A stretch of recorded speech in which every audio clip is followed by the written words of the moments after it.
What if the secret to achieving the life you've always dreamed of lies hidden in the way you think, feel, and connect with the world?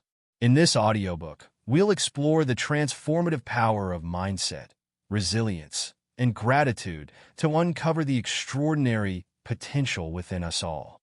Each chapter will guide you on a journey to rewire your thinking, overcome challenges, and embrace a life filled with purpose and possibility. Welcome to the Secret Library. Before starting, comment below where you're currently listening from in the world. Also, please hit the like button and subscribe so we can continue making stories like this. Chapter 1. Awakening to the Power of Your Mind. Elias had always considered himself an average thinker, someone who navigated life as it came, making decisions based on logic and past experiences. But what if there was more to the way his mind worked?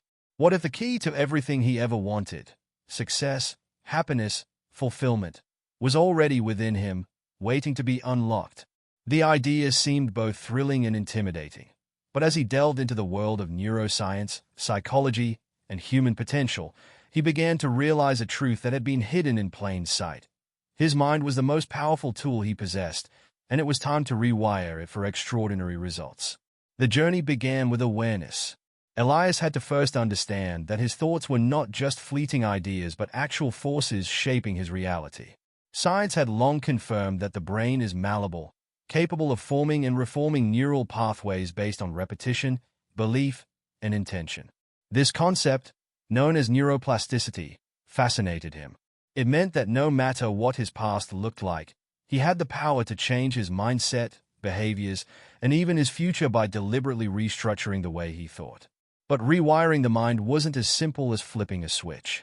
It required intention, repetition, and a willingness to challenge deep-seated beliefs. Elias decided to start with observation. He began to pay attention to the automatic thoughts that ran through his mind each day. To his surprise, many of them were negative. Doubts, fears, self-criticism. They played in the background like a radio he had never bothered to turn off.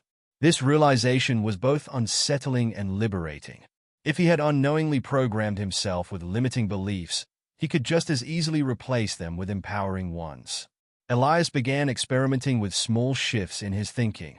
Instead of saying, "I'm not good at this," he replaced it with, "I'm getting better every day." Instead of, "I don't have what it takes," he reminded himself, "I am capable, and I will figure this out." At first, these affirmations felt forced, like words without substance. But over time, something fascinating happened. His brain started to accept these new statements as truth. The resistance faded, and confidence took its place.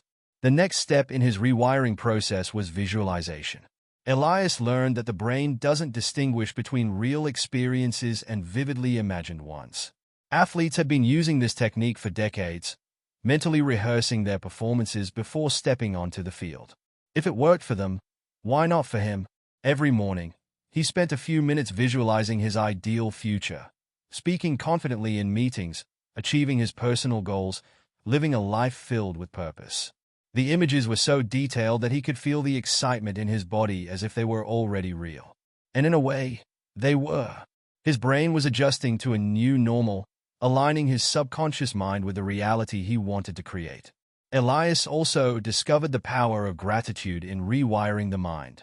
By focusing on what was already good in his life, he trained his brain to seek out more positivity.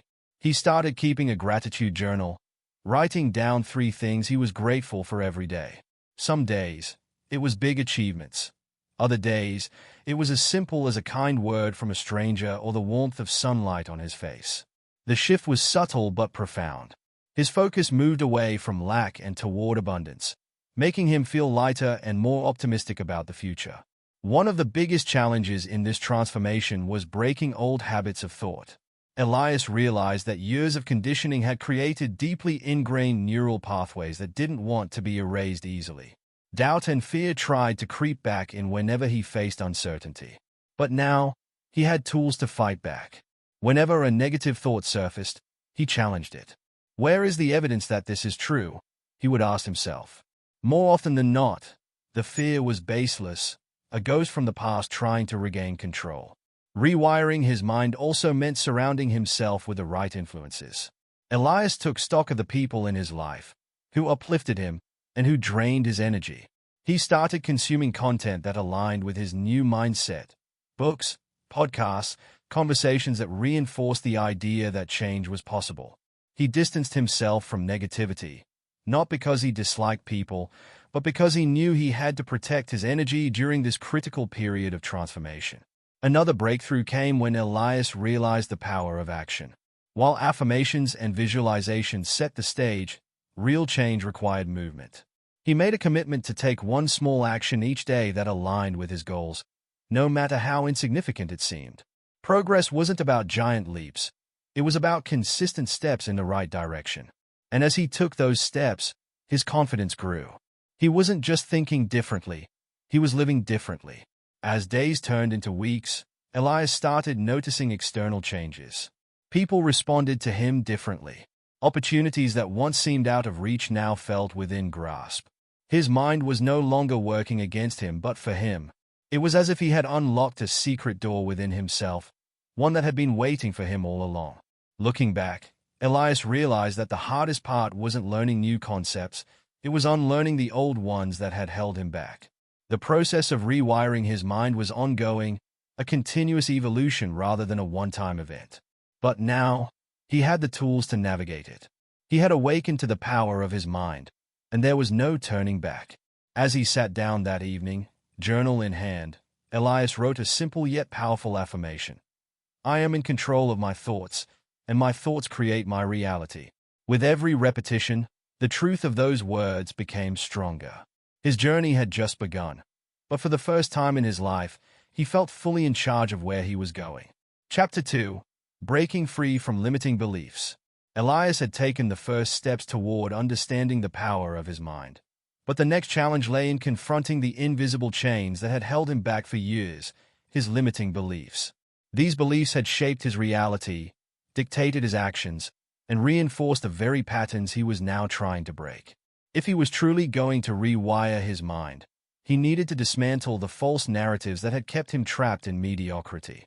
The first realization Elias had was that limiting beliefs often disguise themselves as truths. They masquerade as facts, blending so seamlessly into daily thought patterns that they feel undeniable. He thought back to the phrases that had lived rent-free in his mind for years. I'm not good enough. I'll never be successful. People like me don't achieve great things. These weren't truths. They were learned scripts, echoes of past experiences, societal conditioning, and the words of people who had projected their own fears onto him. To break free from these mental shackles, Elias began by identifying their origins. He sat down with his journal and asked himself a crucial question. Where did these beliefs come from? With each limiting thought, he traced it back to its source. Some had been planted in childhood, words from teachers, parents, or peers who unknowingly imposed their own doubts onto him. Others had been shaped by past failures, reinforcing the idea that he was incapable of more. It was a painful but necessary process, peeling back the layers to reveal how deeply ingrained these beliefs had become. Once he had identified the roots of these beliefs, Elias knew he needed to challenge them. The key, he learned, was to gather evidence against them. He took each belief and asked himself, is this absolutely true? Is there undeniable proof that I am incapable, unworthy, or destined to fail? More often than not, the answer was no. In fact, there were plenty of moments in his life that directly contradicted these beliefs. Times he had succeeded, persevered, or surprised himself with his abilities. Yet, his mind had conveniently ignored these moments, reinforcing only the negative. Elias decided to flip the script. If his mind had been programmed to believe in limitations, then it could be reprogrammed to believe in possibilities. He created a new list, one that counted each limiting belief with an empowering truth. I am not good enough became I am constantly growing and improving. I'll never be successful transformed into I am capable of creating success through persistence and learning. These weren't empty affirmations. They were truths that he chose to focus on. To reinforce these new beliefs, Elias turned to repetition. He understood that just as negative beliefs had been deeply ingrained through years of reinforcement, positive beliefs needed the same treatment to take root. Every morning, He repeated his new truths aloud, letting the words sink into his subconscious. At first, they felt foreign, like clothes that didn't quite fit. But over time, they became more comfortable, more natural, and eventually, second nature. Visualization played a crucial role in this transformation. Elias had already experienced the power of mental imagery in shaping his confidence, and now he used it to dismantle his limitations. He closed his eyes and imagined himself embodying these new beliefs. He saw himself stepping onto a stage, speaking with authority and self-assurance. He pictured himself excelling in his career, making confident decisions, and achieving his goals. These visualizations weren't mere daydreams. They were blueprints for the reality he was constructing. Yet, Elias knew that mindset alone wasn't enough. Action was required. He set small challenges for himself, deliberately stepping outside his comfort zone to prove his new beliefs in real-world scenarios. If he believed he was capable, he needed to act like it. He took on projects he would have previously shied away from, started conversations with influential people, and pursued opportunities with boldness. Each success, no matter how small, became tangible proof that his limitations were illusions. One of the biggest breakthroughs came when Elias confronted his fear of failure. For years, he had avoided risks, afraid of the sting of rejection or disappointment. But through his journey, he had come to understand that failure wasn't a reflection of his worth. It was a necessary step toward growth. He reframed failure as feedback, a learning experience rather than an endpoint. With this new perspective, he no longer hesitated to take action. He embraced mistakes as opportunities to refine his skills, knowing that each setback was bringing him closer to mastery. Elias also examined the role of his environment in reinforcing beliefs. He realized that the people he surrounded himself with had a direct impact on his mindset. Were they supportive and uplifting, or did they feed into the very doubts he was trying to escape? He made the conscious decision to seek out individuals who inspired and challenged him, mentors, friends, and colleagues who embodied the mindset he aspired to cultivate. These connections served as mirrors, reflecting back the best version of himself and reinforcing his newfound beliefs. As weeks turned into months, Elias saw tangible changes in his life. The doubts that once dictated his choices no longer held the same power. He moved through life with a sense of confidence and self-assurance that had previously felt unattainable. His career flourished, his relationships deepened, and most importantly, he felt a profound sense of freedom. He was no longer a prisoner to his past beliefs. He was the architect of his future. Sitting down with his journal one evening, Elias reflected on his transformation. He wrote, "I am no longer held back by the limits of my past. I define who I am, and I choose to believe in my potential." These words, once unimaginable, now felt like an undeniable truth. Breaking free from limiting beliefs, Elias realized, wasn't about pretending that doubts didn't exist. It was about recognizing them, questioning them, and choosing to replace them with beliefs that served him. The journey was ongoing, but he now had the tools to navigate it. He had taken control of his narrative, and with each day, he was rewriting his story, one empowering thought at a time. Chapter 3. The Science of Reprogramming Your Mind. Elias had dismantled many of the limiting beliefs that once held him back, but now he faced a new challenge, rewiring his brain for lasting change. He understood that while shifting his mindset was a powerful start, true transformation required reprogramming his subconscious mind. He had to replace old, disempowering neural pathways with new, empowering ones. But how? The answer lay in neuroscience. Elias learned that the brain is not a static organ.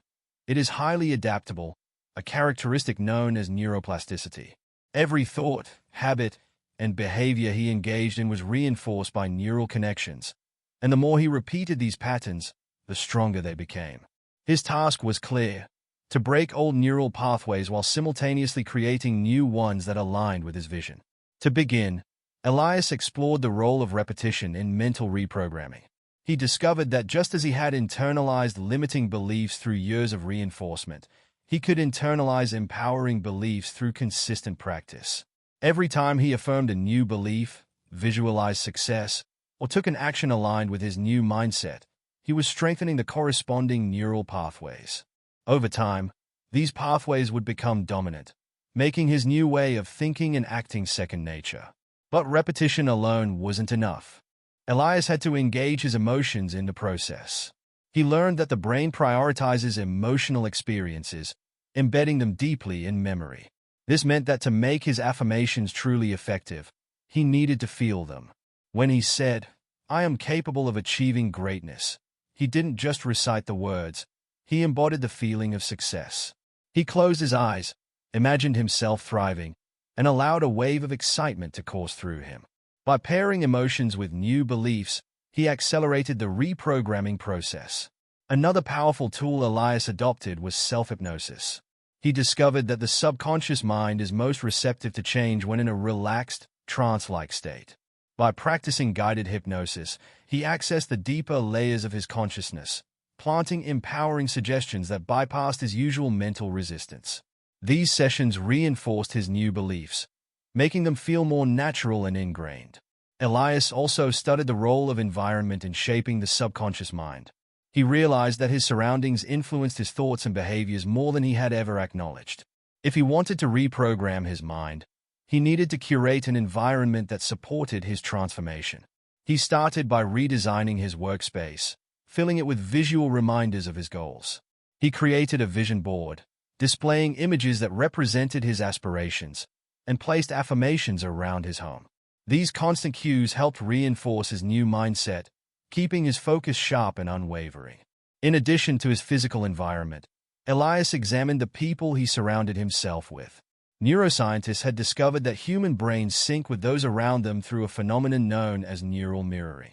If he spent time with people who embodied the mindset he desired, his brain would naturally begin to adopt similar thought patterns. With this in mind, Elias sought out mentors, uplifting friends, and individuals who inspired him to grow. He distanced himself from negative influences, understanding that his subconscious mind absorbed external energy like a sponge. Elias also explored the role of habit formation in mental reprogramming. Habits were the brain's way of conserving energy, turning repeated actions into automatic behaviors. If he could build habits aligned with his desired mindset, he would solidify his transformation. To do this, he implemented habit stacking, linking new habits to existing ones.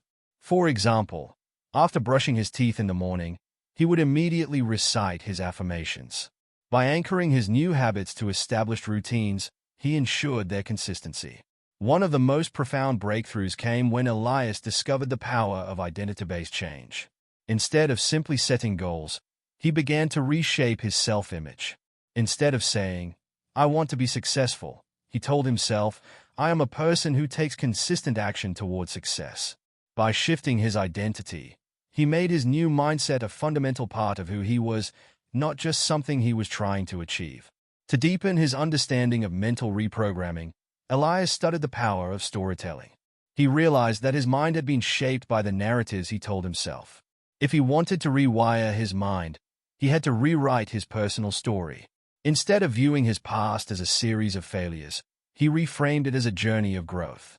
Instead of seeing obstacles as setbacks, he saw them as stepping stones to success. The story he told himself determined the life he created. Elias also embraced the practice of mindfulness meditation. He learned that by observing his thoughts without judgment, he could weaken the grip of negative patterns. Meditation helped him become aware of subconscious programming in real time, allowing him to consciously choose empowering thoughts. With each session, he gained greater control over his mind, reinforcing the new mental pathways he was building. Despite his progress, Elias knew that resistance was inevitable. There were days when doubt crept back in, when his old programming attempted to reassert itself. But instead of seeing these moments as failures, he recognized them as part of the process. Reprogramming the mind wasn't about perfection, it was about persistence. Every time he caught himself reverting to an old belief, he gently redirected his thoughts, reaffirming his commitment to change. Over time, the shifts in Elias's thinking became evident in his daily life. He approached challenges with confidence, embraced uncertainty with curiosity, and took action with unwavering determination. The hesitation that once plagued him was gone, replaced by an unshakable belief in his ability to shape his own destiny.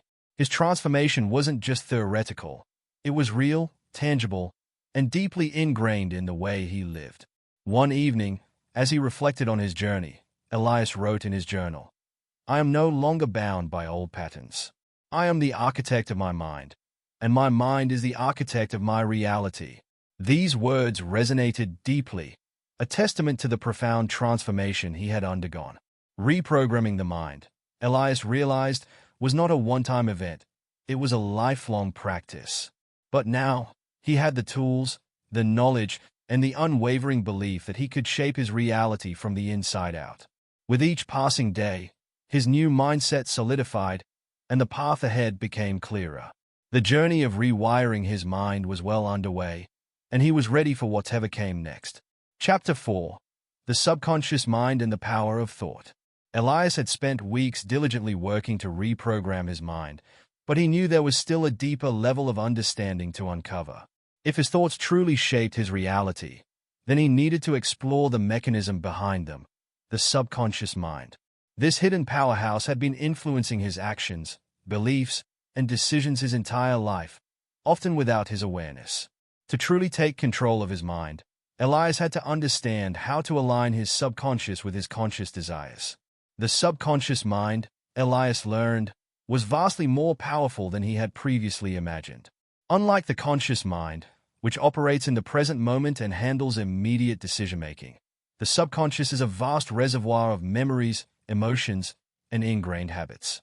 It is where beliefs are stored, where fears are buried, and where the mind's autopilot functions reside. Elias realized that his past experiences had programmed his subconscious, shaping the way he perceived the world. If he wanted to change his future, he had to rewrite the subconscious scripts that had been running in the background of his life. The first step was to identify the dominant thoughts occupying his mind. Elias observed that his subconscious had absorbed years of negativity, self-doubt, and limiting beliefs, many of which were remnants of childhood experiences. He recalled how his early failures had cemented the idea that he wasn't capable of success.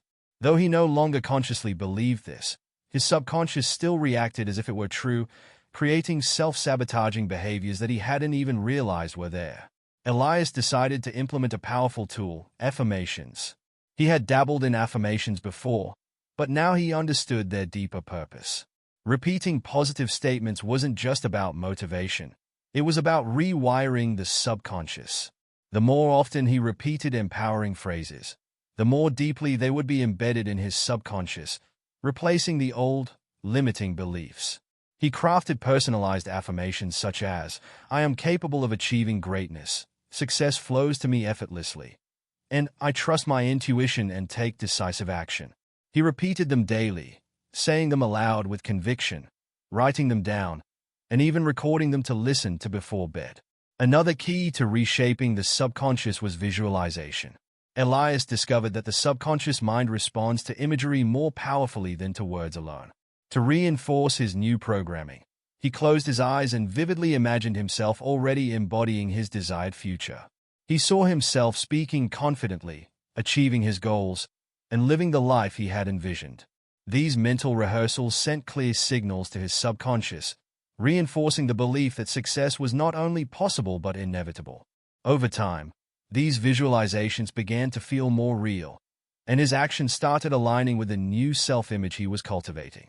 Elias also learned about the brain's reticular activating system, RAS, a network of neurons that acts as a filter between the conscious and subconscious mind. The RAS determines what information the brain focuses on, based on what it perceives as important. If Elias consistently focused on opportunities, success, and growth, his RAS would begin highlighting those elements in his daily life. To train his RAS, he practiced gratitude journaling, acknowledging even the smallest successes and reinforcing his new mindset daily. Beyond affirmations and visualization, Elias knew that subconscious reprogramming required emotional engagement. He realized that his subconscious mind responded strongly to emotions, meaning he needed to attach positive feelings to his new beliefs. Every time he visualized success, he amplified the emotional response, feeling the excitement, joy, and confidence of already having achieved his goals. This emotional reinforcement made his subconscious accept these beliefs as reality much faster than words alone could. Elias also understood that the subconscious mind is highly receptive to influence in states of deep relaxation. He experimented with meditation and self-hypnosis, practices that help quiet his conscious mind and make his subconscious more open to new programming. Before falling asleep each night, he repeated his affirmations and visualized his success, knowing that the subconscious was most impressionable in these final moments before sleep. He also listened to binaural beats and guided meditations designed to reprogram subconscious beliefs, reinforcing his new mindset as he drifted into rest. However, Elias recognized that reprogramming his subconscious required action. No matter how many affirmations he repeated, he had to align his behavior with his new beliefs. If he wanted to believe he was confident, he needed to take actions that demonstrated confidence. If he wanted to see himself as successful, he had to adopt the habits of successful people. He made a conscious effort to step into situations that pushed his boundaries, knowing that each action reinforced his subconscious programming. As weeks passed, Elias noticed significant shifts. His thoughts had become more constructive, his decision-making more confident, and his outlook on life far more optimistic. He caught himself naturally responding to challenges with resilience rather than doubt. Even his interactions with others changed. People seemed to gravitate toward him, sensing his newfound self-assurance. The world hadn't changed, but his perception of it had, and that made all the difference. One of the most profound moments came when Elias found himself facing an opportunity he would have once shied away from, a high-stakes presentation in front of influential leaders. In the past, he would have let fear take over, doubting his ability to perform. But now, he heard his subconscious reinforcing the new beliefs he had installed. I am prepared. I am confident. I am capable. As he stood before the audience, he felt an unshakable calmness. He delivered his presentation with poise, and the response was overwhelmingly positive. In that moment, Elias realized that the work he had been doing wasn't just theoretical. It was transforming his life in real, tangible ways. Reflecting on his journey, Elias marveled at how different his inner world felt. His subconscious, once a breeding ground for doubt and limitation, had become a wellspring of strength and possibility. He knew that this transformation wasn't an endpoint but an ongoing process. He would continue reinforcing his new programming, embracing opportunities for growth, and deepening his understanding of the subconscious mind. Before closing his journal for the night, Elias wrote down one final affirmation. My mind is limitless, and I am in control of my destiny. As he read the words aloud, he felt a deep sense of certainty. This was no longer just an affirmation. It was the truth of who he had become. Chapter 5. Aligning conscious goals with subconscious beliefs. Elias had come to understand the immense power of his subconscious mind, but as he delved deeper into personal transformation, he realized something crucial. True change required alignment. His conscious goals, his dreams and ambitions, needed to be fully synchronized with the beliefs stored in his subconscious mind. Without this alignment, he would always find himself battling invisible resistance, as if something deep within him was holding him back from the success he sought. The subconscious mind operates on deeply ingrained beliefs formed through past experiences, social conditioning, and repeated thought patterns. Elias realized that despite all his conscious efforts to create success, there were still remnants of subconscious resistance. He had to bridge the gap between what he wanted and what he truly believed he deserved. One of the first exercises Elias undertook was deep self-inquiry. He needed to uncover any subconscious blocks that might be sabotaging his progress. He asked himself difficult questions. What do I believe about success, wealth, and happiness? Do I truly feel worthy of achieving my goals? Are there any lingering fears or doubts that contradict what I say I want? He journaled extensively, allowing himself to be completely honest. Some of the answers surprised him. He discovered that while he consciously desired financial abundance, his subconscious still carried outdated beliefs from childhood. Messages that equated wealth with greed or that suggested success required constant struggle. These beliefs had been ingrained over years of exposure to societal narratives, and even though he had intellectually rejected them, they still existed in the background of his mind, influencing his actions in subtle ways. Elias knew that identifying these contradictions was just the first step. To truly align his subconscious with his conscious desires, he had to reprogram these outdated beliefs and replace them with empowering ones. He employed a multifaceted approach. 1. Repetition of empowering affirmations. Elias had already been using affirmations, but now he refined them to directly counteract his subconscious resistance. Instead of just saying, "I am successful," he crafted affirmations that addressed his specific limiting beliefs. Success comes easily to me, and I am worthy of it. Wealth is a tool for good, and I use it wisely. I attract abundance effortlessly, and it aligns with my values. He made it a habit to say these affirmations not just in the morning but throughout the day, particularly when he noticed old doubts creeping in. He understood that repetition was essential. Just as his old beliefs had been reinforced over years, his new beliefs needed constant reinforcement to take root. 2. Emotional imprinting through visualization. Elias knew that words alone weren't enough. His subconscious responded most powerfully to emotion and vivid imagery. He dedicated time each night to deep visualization exercises. He didn't just imagine himself achieving his goals. He immersed himself in the feelings of accomplishment, gratitude, and excitement. He envisioned himself living his desired life, not as a distant dream but as a present reality. The more he practiced this, the more his subconscious accepted this new identity. He noticed changes in his behavior. Decisions that once felt difficult became second nature, and he found himself taking bolder, more confident actions without hesitation. 3. Eliminating conflicting internal dialogues. One of the most powerful realizations Elias had was that self-talk played a significant role in subconscious alignment. Every time he expressed doubt, even jokingly, he was reinforcing old programming. He made a conscious effort to eliminate phrases like, "That's too hard for me. I'm not sure if I can do this. Things never work out for me." Instead, he replaced them with empowering alternatives. "I am capable and adaptable in any situation. I always find solutions to challenges. The universe is working in my favor." This shift in language reinforced his new beliefs, making them more deeply embedded in his subconscious. 4. Creating new behavioral patterns. Elias recognized that thoughts alone wouldn't create change. His actions needed to reinforce his new mindset. He deliberately engaged in behaviors that matched his desired identity. If he wanted to see himself as successful, he adopted the habits of successful people. He set clear goals, maintained a structured daily routine, and made decisions based on confidence rather than fear. He also practiced acting as if, even before achieving his goals, he carried himself with the mindset of someone who had already succeeded. He dressed the part, spoke with authority, and approached challenges with an unshakable belief in his abilities. Over time, these external shifts began to reflect internally, solidifying his subconscious belief that he was already the person he aspired to be. 5. Releasing past conditioning through meditation and hypnosis. Elias had already explored meditation, but now he incorporated specific guided hypnosis sessions designed to remove subconscious blocks.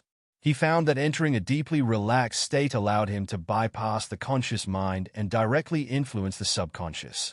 These sessions helped him release long-held fears and install new empowering beliefs. With consistent practice, Elias felt profound shifts in his mindset. Where there had once been resistance, there was now flow. The effort he once had to exert to push past limiting beliefs was no longer necessary because those beliefs had been replaced. His actions became more aligned with his aspirations, and he no longer felt as if he was fighting an invisible force holding him back. The true test came when Elias faced an unexpected challenge, a business opportunity that required him to take a financial risk. In the past, his subconscious fears would have created hesitation, leading him to either overanalyze or back away from the opportunity entirely. But this time, something was different. His inner dialogue had changed. Instead of fear-based reasoning, his mind responded with trust and certainty. He saw the opportunity clearly, evaluated it objectively, and made a decision with confidence. Reflecting on his journey, Elias realized how far he had come. The doubts that once dictated his choices had been replaced with unwavering belief.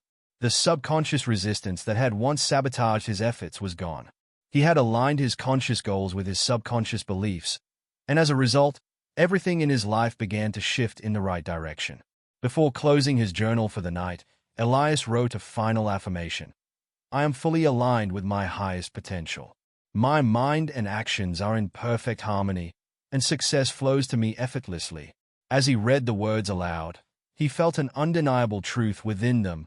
This was not just a statement, but a reflection of his new reality. Chapter 6: Mastering Self-Discipline and Mental Resilience. Elias had come a long way in rewiring his mind, aligning his subconscious with his conscious goals, and reshaping his beliefs. But one key element remained: the mastery of self-discipline and mental resilience. Without discipline, even the most powerful mindset shifts would lack consistency, and without resilience, setbacks would still have the power to disrupt his progress. He needed to develop a system of unwavering commitment, one that would allow him to persist even when motivation waned and obstacles appeared. Self-discipline, he realized, was not about forcing himself to act, but about training his mind to respond to challenges with intention and determination. He had spent years waiting for inspiration to strike before taking action, believing that motivation was the key to success. But motivation, as he had learned, was fleeting. It was unreliable, often present in moments of excitement but absent in times of hardship. If he relied on motivation alone, he would always be at the mercy of his emotions. What he needed was an internal system that would guide his actions regardless of how he felt in the moment. The first step in mastering self-discipline was creating a set of personal standards that he would commit to no matter what. He no longer gave himself the option to debate whether he felt like taking action. He removed the question entirely. When a task needed to be done, he did it. If he had decided to work on his goals, there was no negotiation. This shift in thinking was liberating. The moment he stopped allowing himself to overanalyze and hesitate, he gained momentum. He realized that discipline was not restrictive, it was the ultimate form of freedom. The more he trained himself to follow through, the less energy he wasted on internal battles. To strengthen his mental resilience, Elias embraced the idea that setbacks were inevitable. No matter how much he prepared, challenges would arise. Instead of fearing them, he learned to expect them and develop a mindset that thrived in adversity. Every obstacle was an opportunity to strengthen his resilience, to prove to himself that he could persevere. When he encountered difficulties, he no longer saw them as signs that he was on the wrong path. Instead, he viewed them as tests designed to help him grow. This realization shifted his entire perspective. He no longer reacted emotionally to difficulties but instead approached them with curiosity and determination. One of the most powerful techniques Elias adopted was the practice of delayed gratification. The ability to resist immediate pleasure in exchange for long-term rewards was a hallmark of success. He trained himself to prioritize his future self over his present comfort. If a temptation arose that threatened to derail his progress, he reminded himself of his greater vision. He asked himself whether indulging in a momentary distraction would bring him closer to or further from his goals. This awareness made it easier to make disciplined choices, reinforcing his commitment to long-term success. Elias also learned the importance of emotional regulation in maintaining resilience. Negative emotions were unavoidable, but they did not have to dictate his actions. He practiced the art of detachment, observing his emotions without becoming controlled by them. When frustration, doubt, or fear surfaced, he acknowledged them but did not allow them to steer his decisions. He reminded himself that emotions were temporary, while his commitment to his goals was permanent. The ability to manage emotions without reacting impulsively became one of his greatest strengths. His journey into mastering self-discipline led him to refine his daily habits. He structured his days with intention, ensuring that his actions aligned with his long-term vision. He eliminated distractions, set clear priorities, and created routines that supported his growth. The more he repeated these habits, the more automatic they became. He no longer needed to rely on willpower because his discipline had become an ingrained part of his identity. He had reprogrammed his mind to operate from a place of consistency rather than impulse. Through this process, Elias discovered that discipline and resilience were deeply connected. The more he trained himself to take action despite discomfort, the stronger his resilience became. He no longer avoided challenges but welcomed them as opportunities to prove his strength. He no longer allowed temporary failures to define him, knowing that perseverance was the true measure of success. With each setback he overcame, his confidence in his ability to endure and thrive grew. The shift in mindset was undeniable.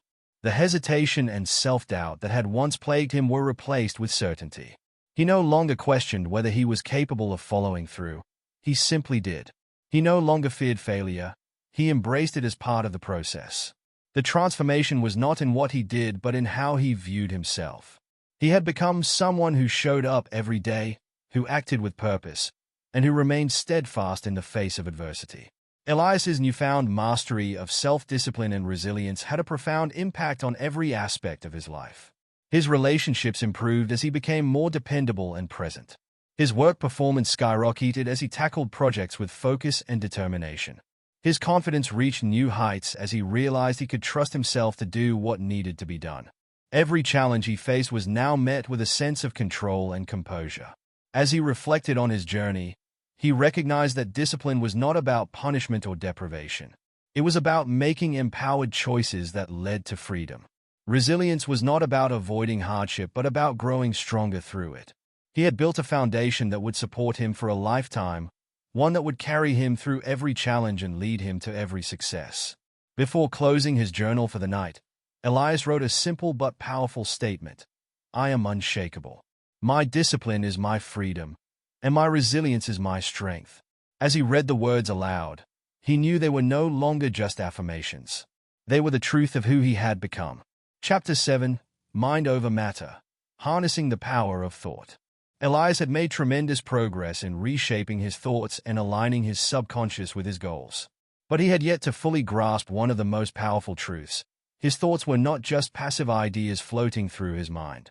They were tools, forces with the ability to shape his external reality in profound ways. If he could master the art of controlling his thoughts, he could master anything. The first thing Elias came to understand was the principle that his mind did not differentiate between imagined experiences and real ones.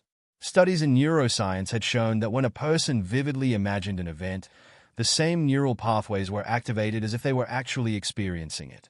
This meant that his thoughts were not just internal dialogues, they were blueprints for his future. The more he focused on a specific outcome with clarity and intensity, the more his subconscious mind sought ways to make it a reality. Elias decided to test this theory for himself. Each morning, before starting his day, he spent time in deep visualization. He didn't just see himself succeeding, he felt it.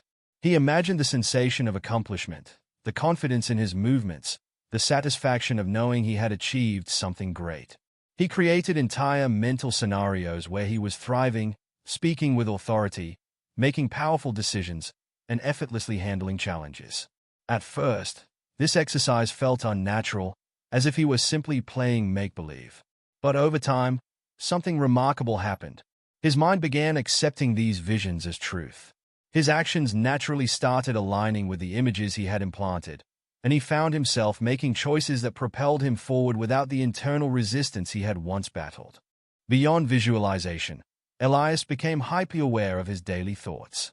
He had spent years letting his mind wander unchecked, allowing doubts, fears, and insecurities to seep in unnoticed. Now, he treated his mind as sacred space, filtering every thought that passed through. If a thought didn't serve his vision, he replaced it. If doubt crept in, he countered it with certainty. If fear whispered of failure, he spoke back with confidence. This practice required immense discipline, but it was the key to maintaining control over the narrative of his life. Elias also discovered that the words he spoke carried just as much weight as the thoughts he entertained. Every spoken word reinforced either his vision or his limitations. He became mindful of how he spoke about himself and his future.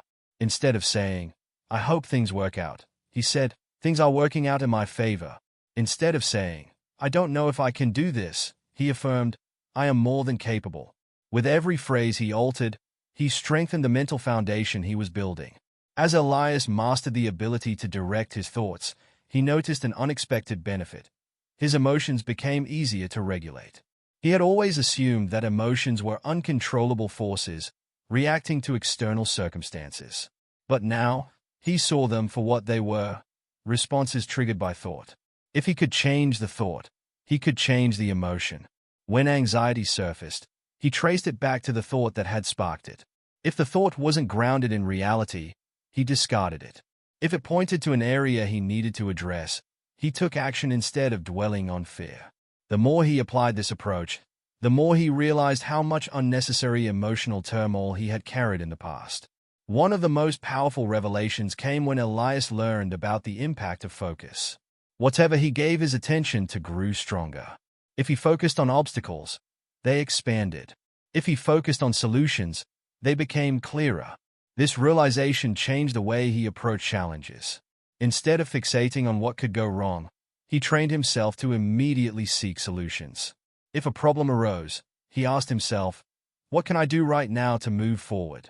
This simple shift kept him from feeling stuck, allowing him to maintain momentum even in difficult situations. Elias also became fascinated by the concept of energetic alignment. Science had shown that everything in existence vibrates at a certain frequency, including human thoughts and emotions. He realized that when he operated from a place of confidence, clarity, and certainty, he attracted circumstances that matched that energy. But if he operated from doubt, fear, or hesitation, he unconsciously aligned with experiences that reinforced those emotions. This understanding deepened his commitment to maintaining a positive mental state, not just as a practice, but as a necessity for creating the reality he desired. One day, an opportunity presented itself that would put everything he had learned to the test. A high-level executive at his company had taken notice of his work and invited him to participate in a leadership initiative. In the past, he would have hesitated, questioning whether he was truly ready. But now, his response was immediate. He accepted the opportunity without overthinking, trusting that he was prepared. When he walked into the first meeting, he carried himself with certainty, just as he had practiced in his visualizations. Every decision he made reflected the version of himself he had mentally rehearsed. By the end of the initiative, he had not only proven his capabilities to his colleagues but had also cemented his own belief in himself. Reflecting on his journey, Elias understood that mastering the mind was not a passive endeavor. It required constant awareness, discipline, and intentionality. But with each passing day, the effort became second nature. He no longer had to force himself to think positively. It had become his default state. His external world had started shifting in response to his internal transformation.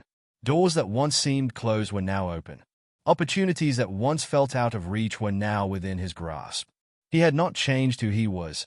He had simply uncovered the true power that had been within him all along.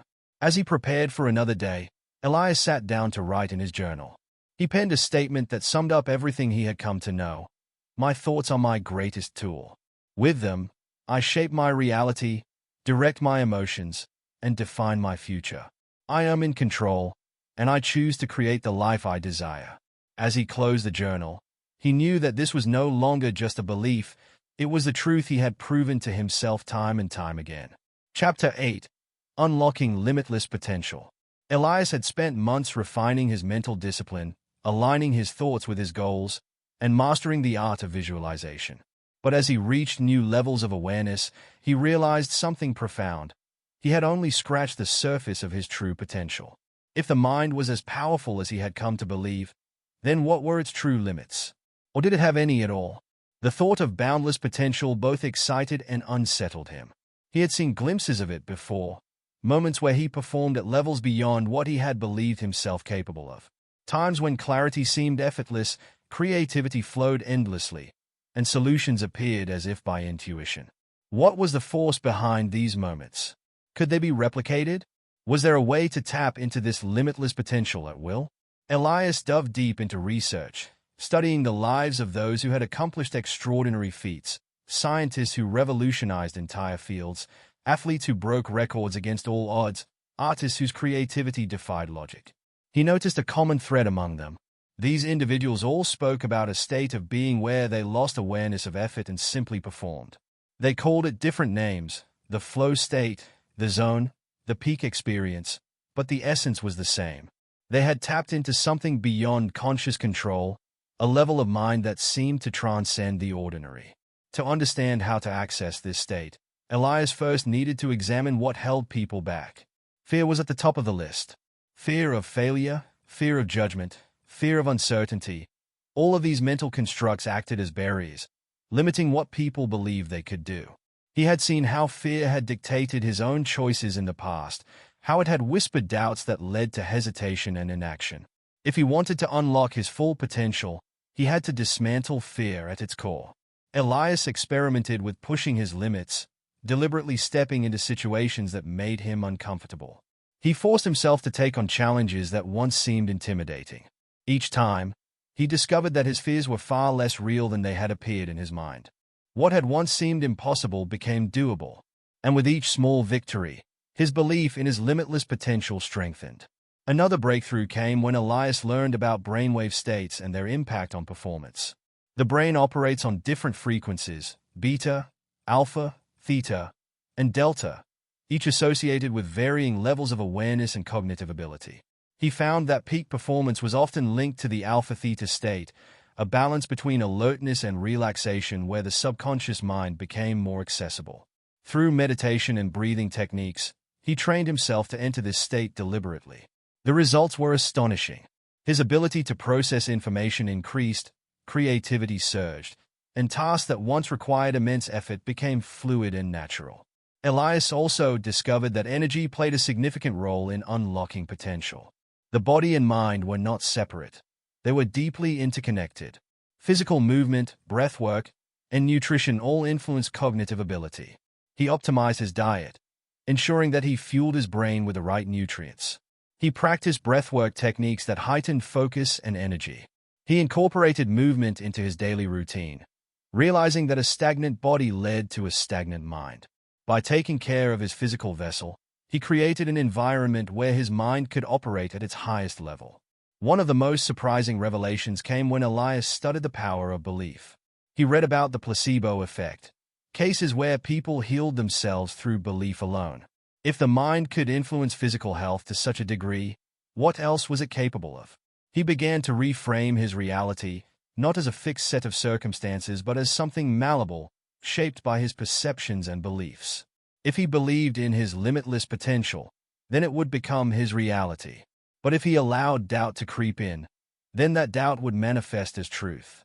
He committed to unwavering belief, reinforcing it daily with affirmations, visualization, and relentless action. Elias put his newfound understanding to the test. He set ambitious goals that once seemed out of reach. Instead of questioning whether he could achieve them, he operated under the assumption that he already had. He moved with certainty, acted decisively, and trusted that the answers he needed would come. Opportunities began appearing seemingly out of nowhere. Ideas flowed effortlessly. Problems that once seemed complex unraveled into simple solutions. It was as if he had unlocked a new level of existence, one where limitations no longer applied. Yet, Elias knew that accessing limitless potential was not a one-time event but a continuous practice. It required daily commitment, conscious awareness, and the ability to adapt. He trained himself to stay present, avoiding the trap of dwelling on past failures or worrying about future outcomes. Each moment was an opportunity to expand beyond his previous limits, to step further into the unknown and discover new depths of his ability. The journey was not without challenges. There were days when doubt crept in, when old patterns threatened to resurface. But now, Elias had the tools to navigate these moments. He recognized them for what they were: tests, opportunities to reaffirm his commitment. Each time he overcame a mental barrier, he emerged stronger, more certain of his power. Elias realized that unlocking limitless potential was not about becoming something different. It was about shedding the layers of conditioning that had kept him from seeing what he had been capable of all along. The limits he once believed in had never been real. They had been illusions, created by fear, by doubt, by the subconscious programming of society. Now, he was free. As he reflected on his transformation, he felt an overwhelming sense of gratitude. He had not just changed his life. He had rewritten the very fabric of his reality. He had stepped beyond the boundaries of what he once thought possible and discovered that there were no boundaries at all. There was only expansion, only growth, only the infinite potential that had always been waiting for him to claim it. Before closing his journal for the night, Elias wrote a final affirmation, one that encapsulated everything he had learned. I am limitless. My potential is boundless. I create my reality with every thought, every belief, and every action. As he read the words aloud, he knew them to be true. He had unlocked the door to his highest self, and there was no turning back. Chapter 9: Overcoming Mental Barriers and Inner Resistance. Elias had uncovered the vast potential within him, yet he knew that the greatest challenge in reaching new heights was not external, it was internal. Even with his newfound understanding of the mind's power, there were moments when doubts surfaced, when resistance pulled at him, and when old patterns tried to reassert themselves. The battle was not with the world but within himself. If he was going to truly master his mind, he had to learn how to overcome these inner obstacles. He began by studying the nature of resistance. He realized that resistance was not a sign of failure or inadequacy. It was a natural response to change. The subconscious mind, designed to protect and maintain stability, often resisted anything unfamiliar. Even when the unfamiliar was better, the mind clung to the known. Elias understood that this was not personal, it was biology. But just as the mind could be programmed with limitations, it could also be rewired for expansion. Elias started to analyze the moments when resistance appeared. He observed that it often surfaced when he was on the brink of something great, when he was about to take a bold action, when he was stepping into unknown territory, when he was pushing past his previous limits. This was when resistance was strongest. But instead of retreating as he once had, he now saw it as a signal that he was moving in the right direction. The presence of resistance was proof of growth. To counteract resistance, Elias implemented a strategy of microcommitments. He learned that the mind resisted drastic changes but adapted well to small, incremental shifts. Instead of forcing himself into a massive leap, he broke challenges down into smaller steps. If he was hesitant to start a new project, he committed to working on it for just 5 minutes. If fear surfaced about an opportunity, he took one small action toward it. These microcommitments bypassed the mind's resistance, making progress feel natural rather than overwhelming. One of the most powerful tools Elias adopted was self-inquiry. When a limiting belief arose, he questioned it. He asked himself, "Is this absolutely true?" More often than not, the belief had no solid foundation. It was an assumption, a perception shaped by past experiences, not an objective reality. By dismantling these false narratives, he removed the barriers that had once dictated his actions. Elias also discovered the importance of emotional mastery in overcoming resistance. Fear, doubt, and hesitation were not just mental constructs. They were deeply tied to emotions. He trained himself to become an observer of his emotions rather than a slave to them. When fear arose, he acknowledged it without judgment. He allowed himself to feel it fully, but instead of reacting, he analyzed it. He asked, "What is this fear trying to tell me?"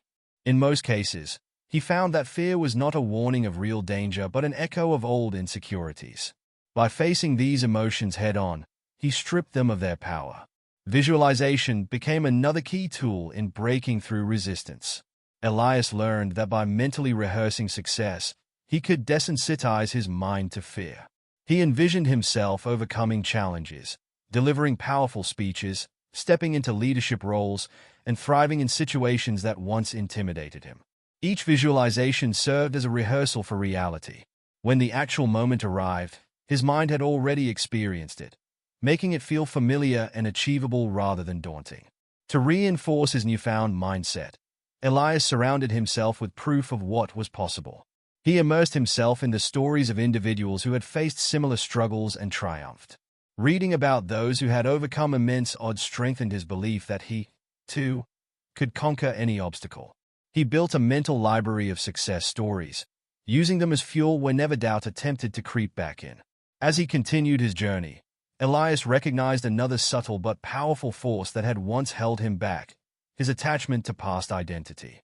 The mind, in its quest for stability, clings to familiar roles and narratives. If someone has spent years believing they are shy, unsuccessful, or unworthy, then even when they achieve success, their subconscious tries to pull them back into the identity they've known. Elias saw this pattern clearly. The closer he got to stepping fully into his potential, the more his mind tried to remind him of who he used to be. But now, he had the awareness to break free. He rewrote his identity with conscious intention. Instead of seeing himself as someone who was trying to improve, he saw himself as someone who had already transformed. He no longer framed his journey as becoming successful. He declared that he was successful. He no longer saw himself as someone who wanted confidence. He affirmed that he was confident. The moment he fully embodied this new identity, his actions followed suit effortlessly. Elias also learned the value of creating external accountability. When resistance was strong, he made commitments that required follow-through. He shared his goals with mentors, set deadlines with colleagues, and engaged in public challenges that pushed him beyond his comfort zone. External accountability ensured that even on days when motivation wavered, action was still taken. He no longer allowed momentary hesitation to dictate his choices. Overcoming inner resistance was not about eliminating fear or doubt. It was about acting despite them. Elias realized that mastery was not about waiting for a time when resistance no longer existed. It was about training himself to push forward regardless of how he felt in the moment. Growth was not about avoiding discomfort but about embracing it. As he reflected on his journey, Elias knew that resistance would always be present, but it no longer controlled him. He had learned to see it as a necessary companion to progress. Every time he faced it, he saw it as an invitation to step further into his power. Each moment of hesitation was now an opportunity to affirm his strength. Before closing his journal, Elias wrote a declaration. "I am unstoppable. Resistance is only proof that I am evolving. My mind is limitless, my potential infinite, and I move forward with certainty and courage." As he spoke the words aloud, he felt their truth settle deep within him. He was no longer held back by the barriers of his past.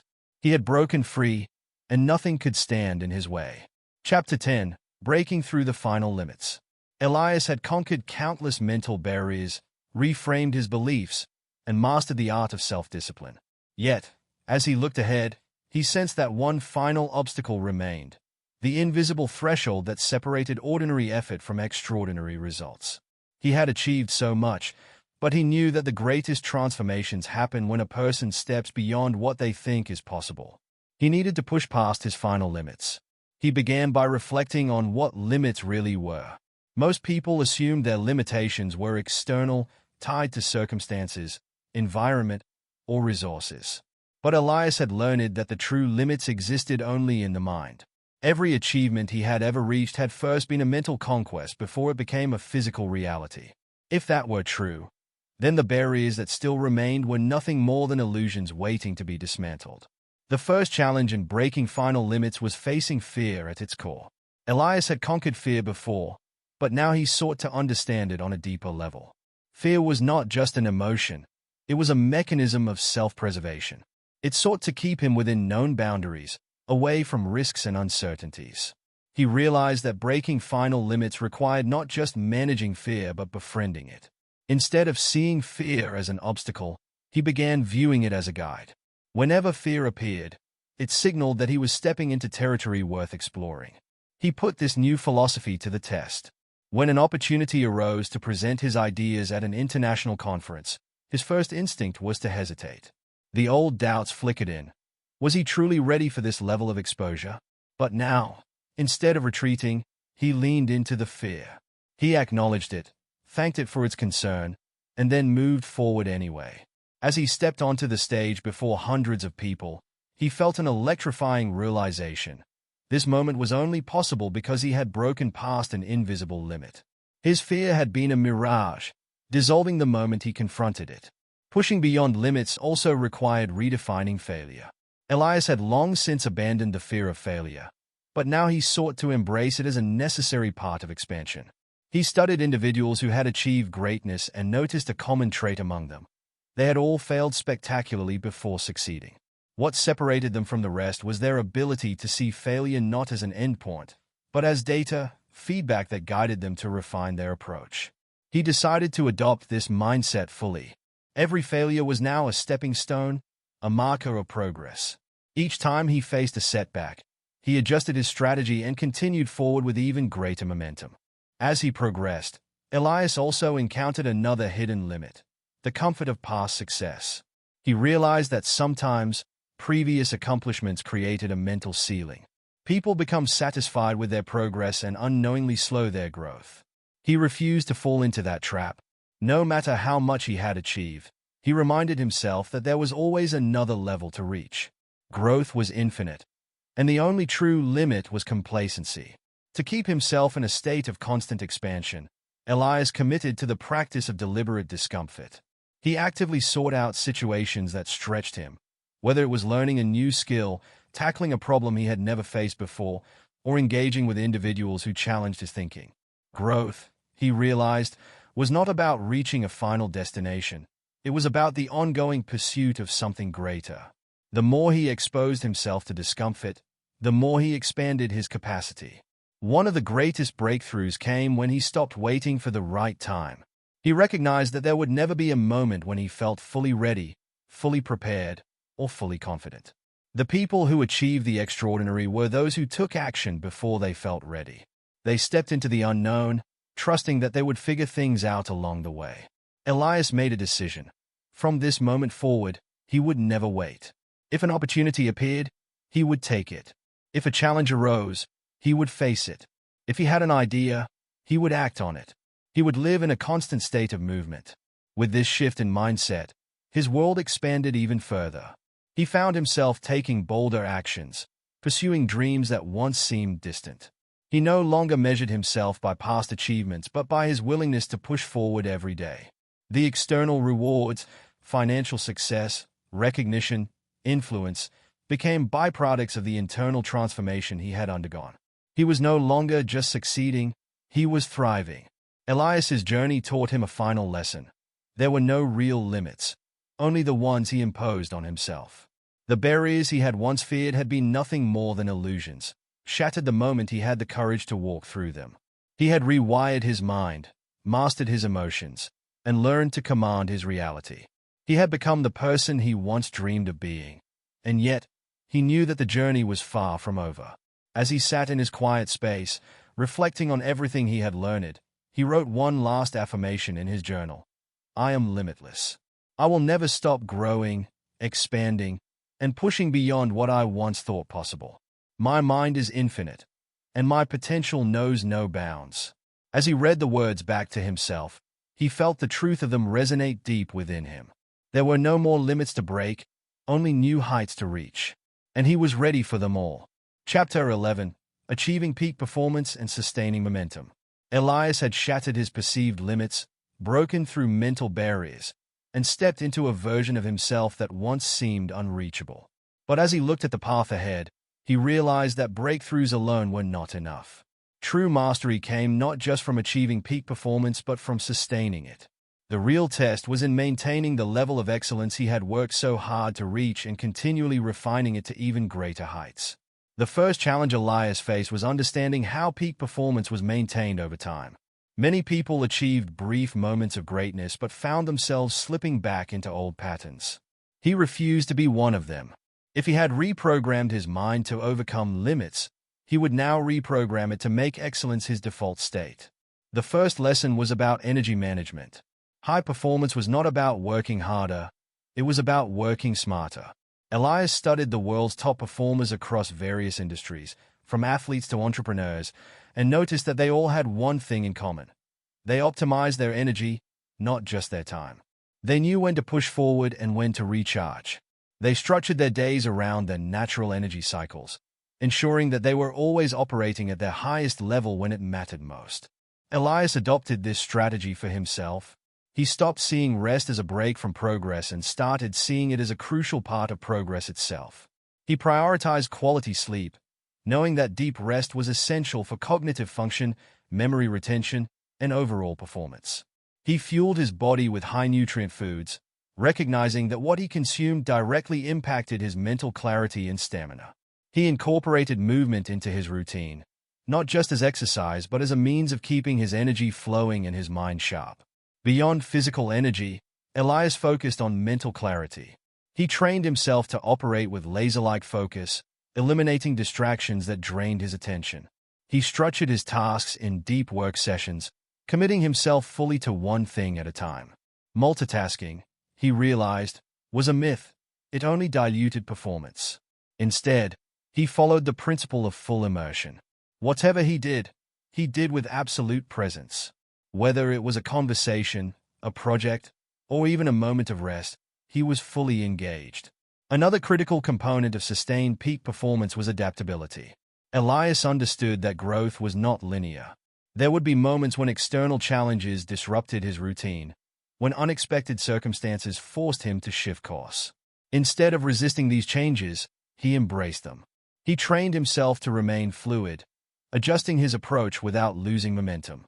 Every obstacle became an opportunity to refine his process, to become more efficient, more strategic, and more resilient. One of the most powerful lessons Elias learned in this phase of his journey was the importance of continuous learning. No matter how much he had achieved, he knew that mastery was a lifelong pursuit. He remained a student, constantly seeking new knowledge, new skills, and new ways to refine his thinking. He read, he observed, he asked questions. He surrounded himself with people who challenged him, who forced him to think bigger. The moment he became complacent was the moment he began to decline, and he refused to let that happen. Elias also understood the necessity of purpose-driven action. Peak performance could not be fueled by achievement alone. It needed to be anchored in something deeper. He reconnected with his core purpose, reminding himself of why he had embarked on this journey in the first place. When the inevitable moments of fatigue or doubt surfaced, it was his purpose that kept him moving forward. He had a vision, and every action he took was a step toward manifesting it. One of the biggest revelations came when Elias recognized the role of identity in sustaining high performance. He had spent months rewiring his beliefs, but now he took it one step further. He didn't just see himself as someone who was capable of greatness.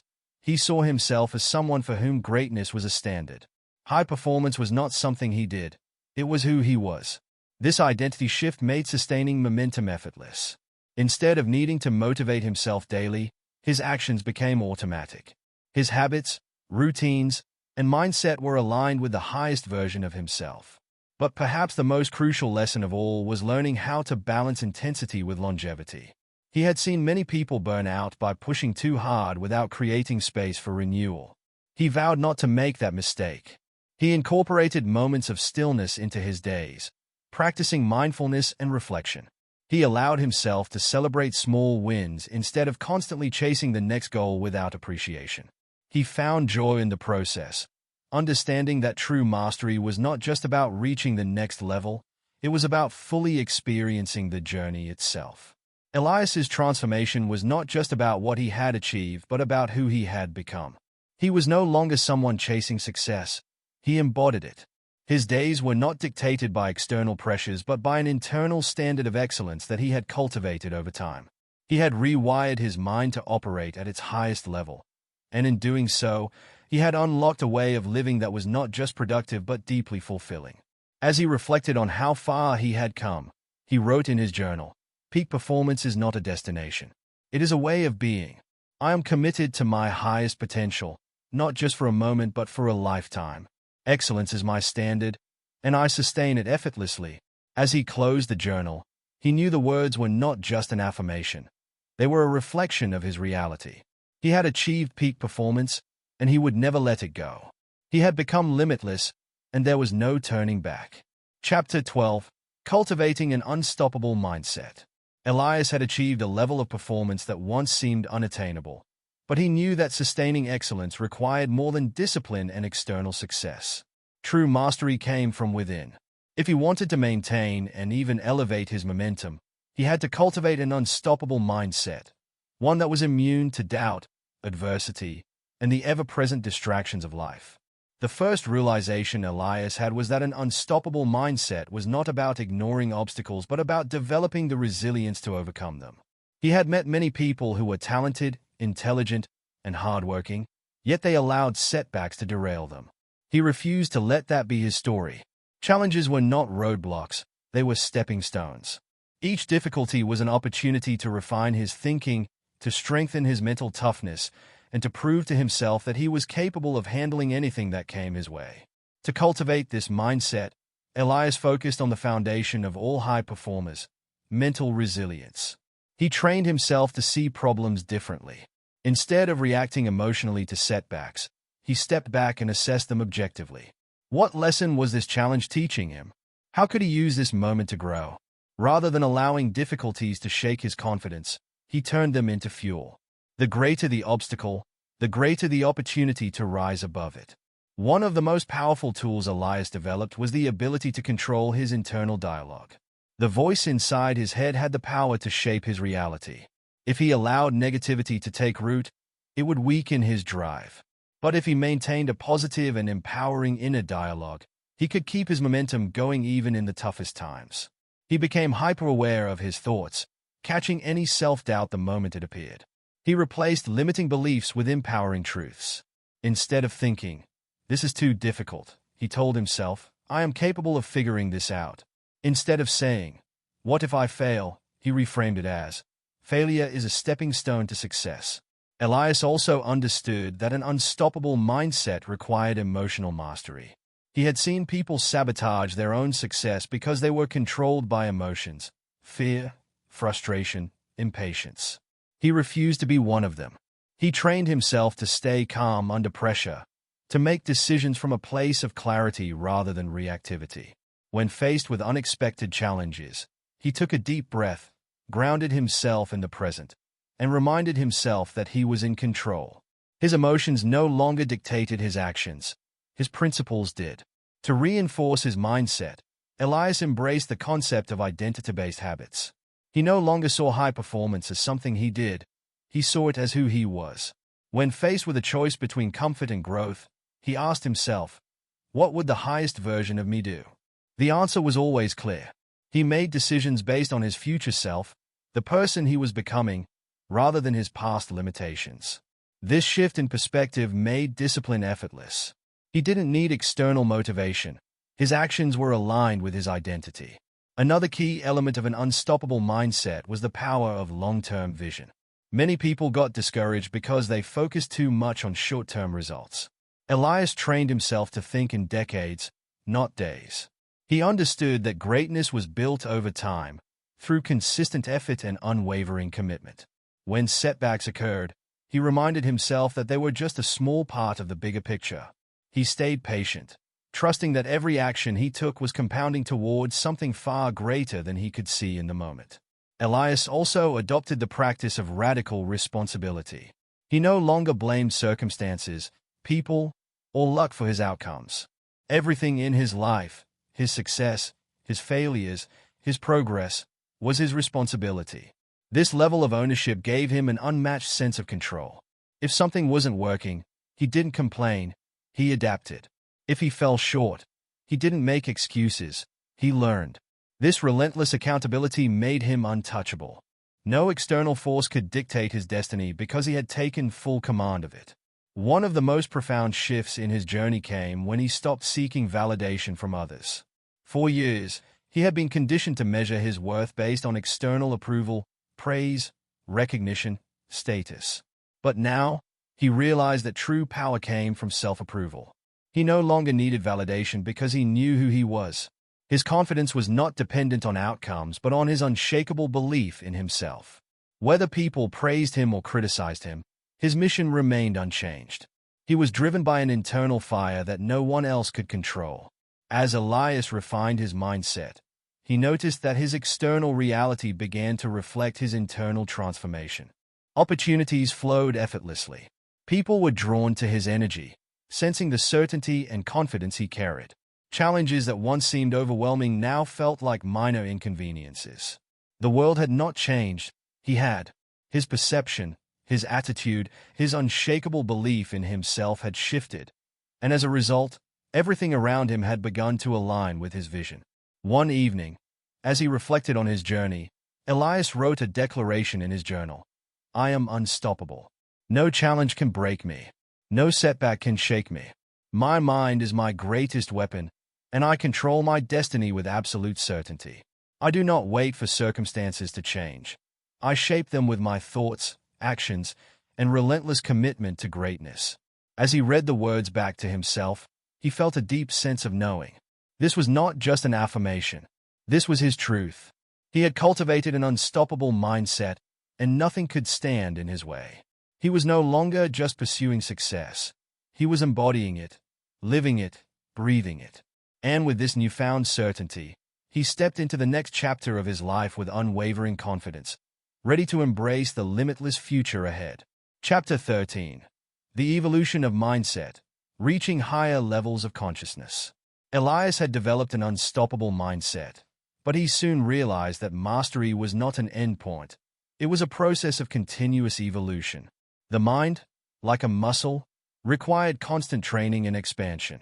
To sustain his transformation, he had to move beyond peak performance and enter a higher level of consciousness, where intuition, awareness, and deeper understanding guided his actions.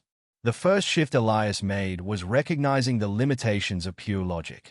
He had spent years refining his ability to analyze, strategize, and make calculated decisions, but he had begun to notice that some of his greatest breakthroughs had come not from rational thinking, but from moments of deep intuition. Intuition, he learned, was not random. It was the result of accumulated knowledge, experience, and subconscious processing. When his mind was quiet, when he was fully present, insights and solutions often surfaced without effort. He decided to cultivate this ability, trusting his inner wisdom as much as his logical reasoning. To strengthen this connection, Elias embraced mindfulness. He realized that the greatest minds in history, visionaries, inventors, and leaders, had all possessed the ability to remain deeply present. He trained himself to observe his thoughts without attachment, to detach from unnecessary worries, and to focus entirely on the now. This shift allowed him to access clarity with ease, making every decision, every action, feel effortless yet precise. Elias also understood that to evolve, he needed to master the art of detachment. The world around him was filled with distractions, opinions, and expectations that could cloud his judgment.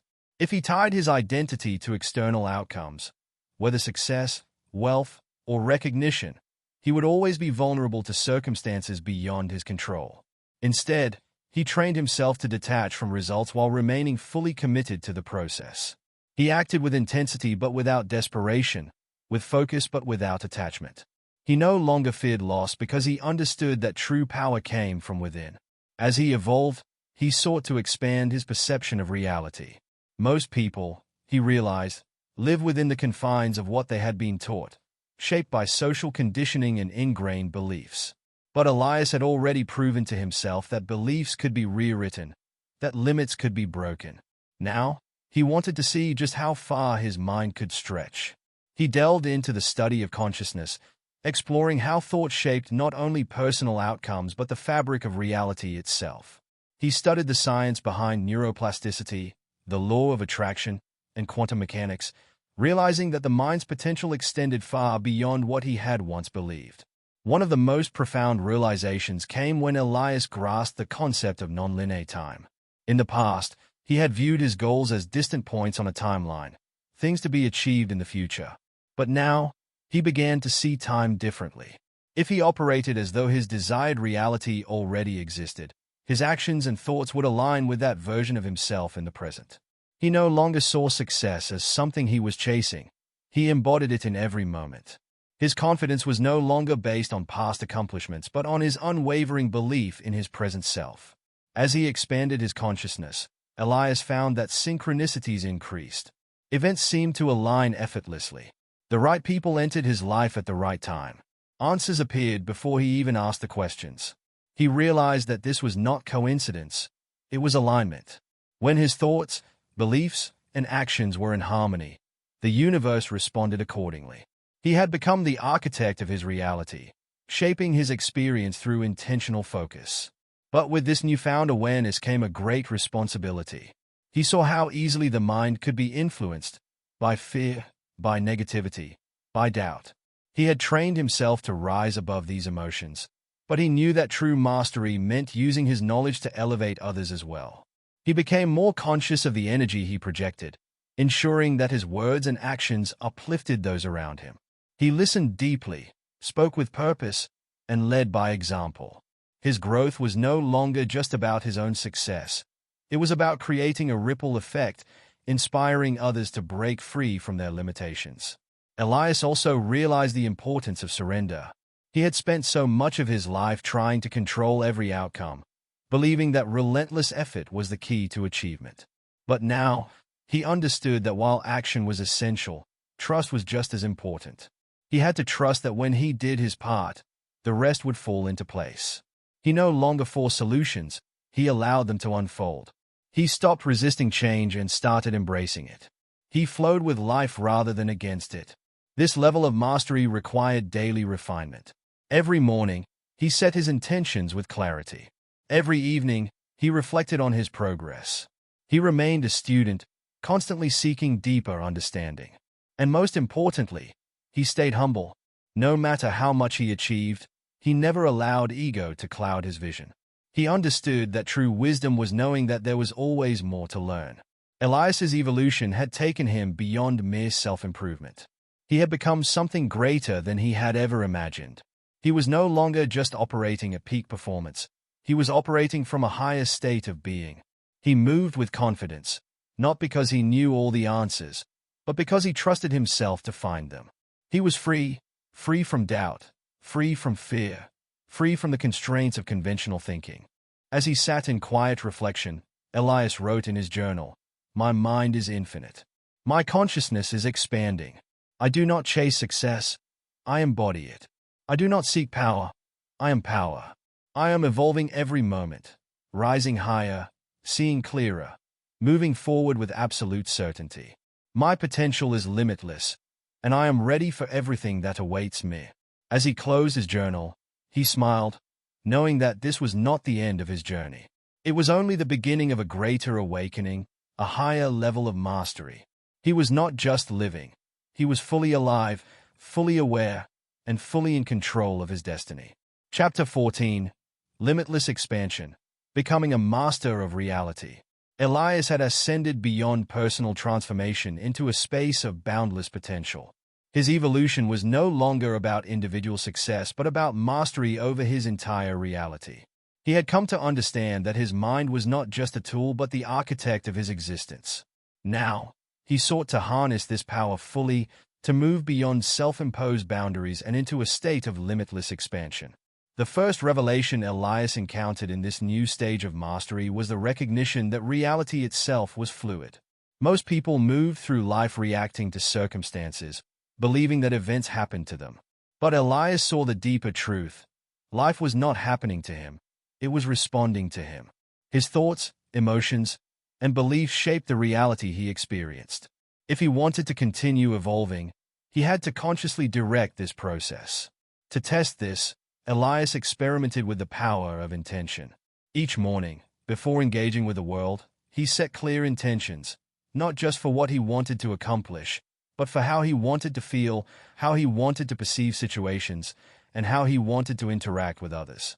He declared his reality before it unfolded. He affirmed that success, clarity, and opportunities would come to him effortlessly.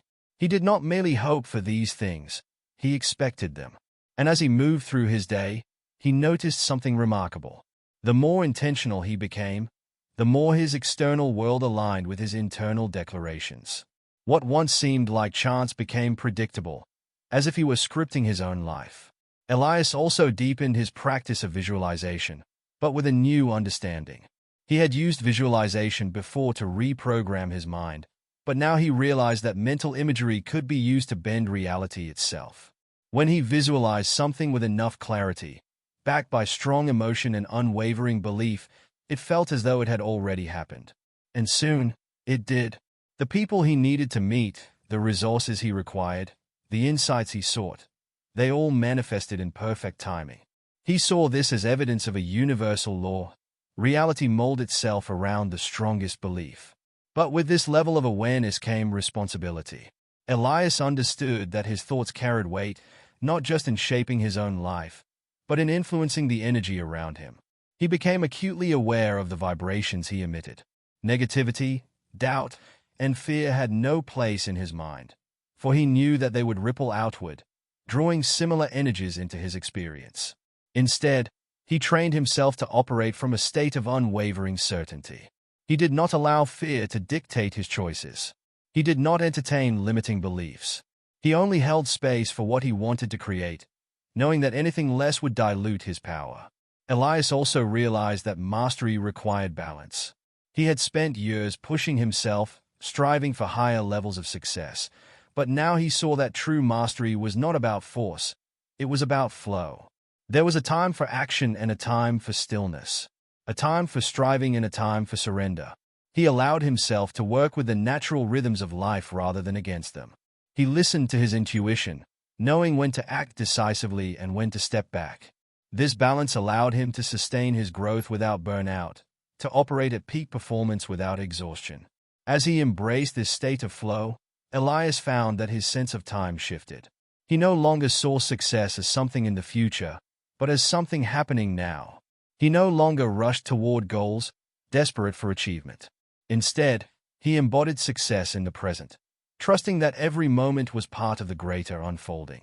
This shift made him more powerful than ever before, because he was no longer chasing anything. He was attracting everything. But the most profound realization of all came when Elias understood that he was not separate from the reality he was shaping. He was not just an observer, not just a participant. He was the creator. Every thought, every action, every belief was an act of creation. The more he accepted this truth, the more effortless his expansion became. Obstacles dissolved before they could take form. Challenges became stepping stones rather than roadblocks. Life unfolded in a way that felt almost magical, but he knew it was not magic. It was mastery.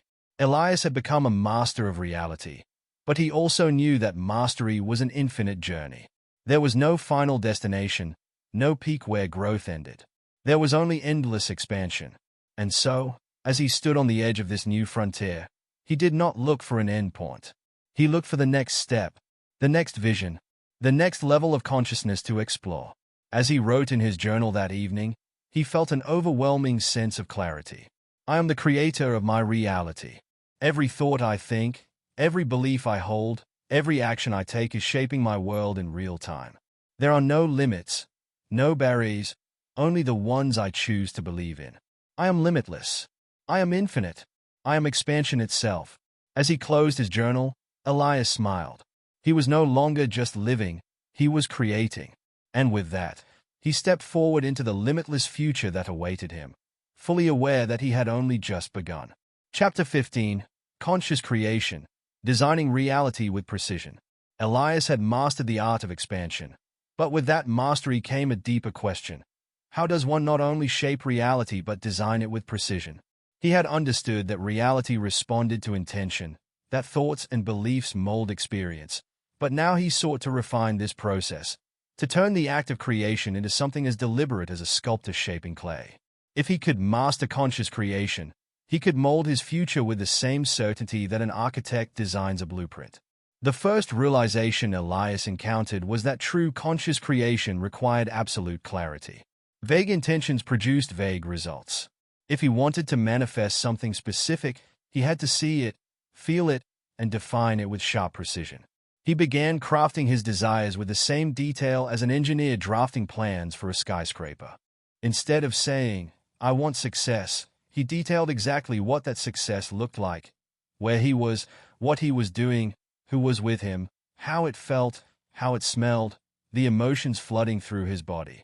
Every detail mattered, because the more vividly he constructed the image in his mind, the faster it translated into reality. But visualization alone was not enough.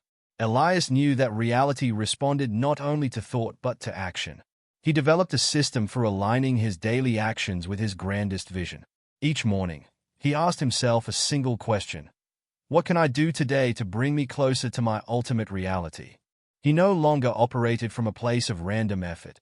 Every action was intentional, calculated, and aligned with his greater purpose. Small, precise movements had immense power when repeated consistently over time. Yet, even with clarity in action, Elias realized that conscious creation demanded an unwavering belief in the process. Doubt was the greatest disruptor, the force that scattered energy and slowed manifestation. To counteract this, he practiced radical certainty. He did not just hope his desires would become reality, he expected them to. He operated as though they were already unfolding, embodying the energy of success before external proof appeared. This expectation acted as a magnet, pulling circumstances into alignment with his inner conviction. As he deepened his mastery, Elias discovered the importance of emotional alignment. It was not enough to think about success, he had to feel it. Emotion was the accelerator of manifestation, the force that gave thought its magnetic power. He trained himself to generate the feelings of accomplishment, abundance, and joy even before they had physically materialized. When he desired something, he did not wait for external validation. He cultivated the internal state that matched his goal, knowing that reality would follow suit. Elias also became acutely aware of the impact of environment. The external world was a reflection of internal beliefs, and if he wanted to sustain high-level creation, he had to curate his surroundings. He eliminated anything that did not serve his vision: negative influences, distractions, outdated beliefs. He surrounded himself with symbols of his future, reminders of what he was building. His space became a physical manifestation of his mind's focus, reinforcing his intentions every moment of the day. One of the most transformative insights came when Elias realized that true creation required surrender. Control was an illusion. He could design reality with precision, but he had to allow the universe to orchestrate the details. He had to trust the timing, the unfolding, the process. He released attachment to how things should happen and instead focused on maintaining alignment. He planted the seeds but did not dig them up to check if they were growing. He knew they would. The final piece of mastery was integrating conscious creation into daily life, making it a constant rather than an occasional practice. Every thought, every word, every decision became an act of creation. Elias lived intentionally, shaping each moment with awareness. He no longer reacted to life, he designed it. He was no longer a participant in reality, he was the author of it. As he wrote in his journal that evening, he captured the essence of his transformation. I do not wait for life to happen, I create it. Every thought is a brushstroke, every action a chisel carving the sculpture of my destiny. I am the architect, the builder, the master of my own experience. And as I align with my highest vision, the world reshapes itself to match my design. As he closed his journal, he felt the weight of his realization. This was not theory, this was reality. He had unlocked the ability to shape existence itself. And now, there were no limits to what he could create. Chapter 16, Quantum Creation, Mastering the Field of Infinite Possibilities. Elias had reached a level of mastery where conscious creation was no longer a hopeful practice but a precise science. He had refined his ability to shape reality with clarity, belief, and aligned action. Yet, as he continued to expand, he encountered a concept that would take his understanding even further: quantum creation. The idea that all possibilities existed simultaneously and that reality was not fixed, but fluid, meant that he was not just manifesting his future, he was selecting it. The first breakthrough in this new understanding came when Elias studied the nature of quantum physics. He learned that at the subatomic level, particles did not exist in a single state until they were observed. Instead, they remained in a state of pure potential, existing in all possible configurations at once. This realization struck him deeply. If the building blocks of reality operated in this way, then his future was not predetermined. Every possible outcome of his life already existed in the quantum field. His job was not to create something from nothing but to choose the reality he desired and align himself with it. With this knowledge, Elias refined his process of visualization. Before, he had seen himself achieving his goals, but now he took it one step further. He not only visualized the outcome but placed himself in the experience fully. He felt the emotions, engaged his senses, and immersed himself in the reality he wanted. He did not see himself as moving toward his desires. He saw himself as already existing in the timeline where those desires were his present reality. By doing this, he tuned his mind and body to that specific quantum possibility. Elias also realized that quantum creation required detachment from the limitations of linear time. Most people believed in a cause-and-effect relationship, thinking that success had to follow a series of logical steps. But in the quantum field, time was not a barrier. Change could happen instantly if one aligned completely with a new reality. He stopped thinking in terms of when and started thinking in terms of now. Instead of saying, "One day, I will achieve this," he affirmed, "This is my reality now." He trained his subconscious to accept this as truth, knowing that belief was the bridge between potential and actualization. Another critical shift came when Elias understood the power of frequency. Everything in the universe vibrated at a specific frequency, including thoughts, emotions, and states of being. If he wanted to experience a particular reality, he had to match its frequency. This meant embodying the energy of success, abundance, or fulfillment before it physically manifested. He practiced maintaining an elevated emotional state, knowing that his external world was merely a reflection of his internal state. To fully integrate this understanding, Elias let go of resistance. He saw that doubt, fear, and hesitation were signals that he was vibrating at a lower frequency than his desired reality. Instead of fighting against them, he acknowledged them and then consciously shifted his focus. He remained steadfast in his belief, refusing to entertain any thoughts that contradicted his vision. He did not need to control every step of the process. He simply needed to stay aligned with the outcome he had already claimed. One of the most profound moments in his journey came when he put quantum creation to the test. He decided to attract a specific opportunity, one that logically seemed out of reach. But instead of wondering how it would happen, he acted as though it was already unfolding. He carried himself with the confidence of someone who had already achieved it, spoke about it as if it were a certainty, and removed any thoughts of doubt. Within days, a series of events unfolded, seemingly out of nowhere, aligning perfectly to bring that opportunity into his life. It was undeniable proof that reality was fluid, that nothing was fixed, and that he had the power to select any outcome he truly committed to. As Elias continued refining his practice, he realized that quantum creation was not just about manifesting material success. It was about stepping into the highest expression of himself. Every action, every thought, every belief was an opportunity to align with the most powerful version of who he could be. He no longer waited for external validation. He knew that he was the architect of his experience. At the end of the day, as he reflected on his journey, he wrote in his journal, "All realities exist. The one I experience is the one I choose. I am not waiting for change. I am the change. Every moment, I step into the timeline where my highest vision is my present reality. The universe bends to my certainty, and I move through life as the creator of my destiny." As he closed the journal, he knew that he had unlocked something profound. This was not just about success or achievement. This was about mastery over reality itself. And with that realization, he stepped forward, fully aware that there were no limits, only infinite possibilities waiting to be chosen. Chapter 17. Manifesting Mastery, Commanding the Unseen Forces of Reality. Elias had grasped the power of quantum creation, but he now sought to refine his ability to command reality with unwavering precision. He understood that true mastery was not just about choosing the right timeline. It was about directing energy with absolute certainty, bending unseen forces to align with his will. To reach this level, he needed to integrate the highest principles of manifestation into his daily existence, leaving no space for doubt, hesitation, or unconscious limitations.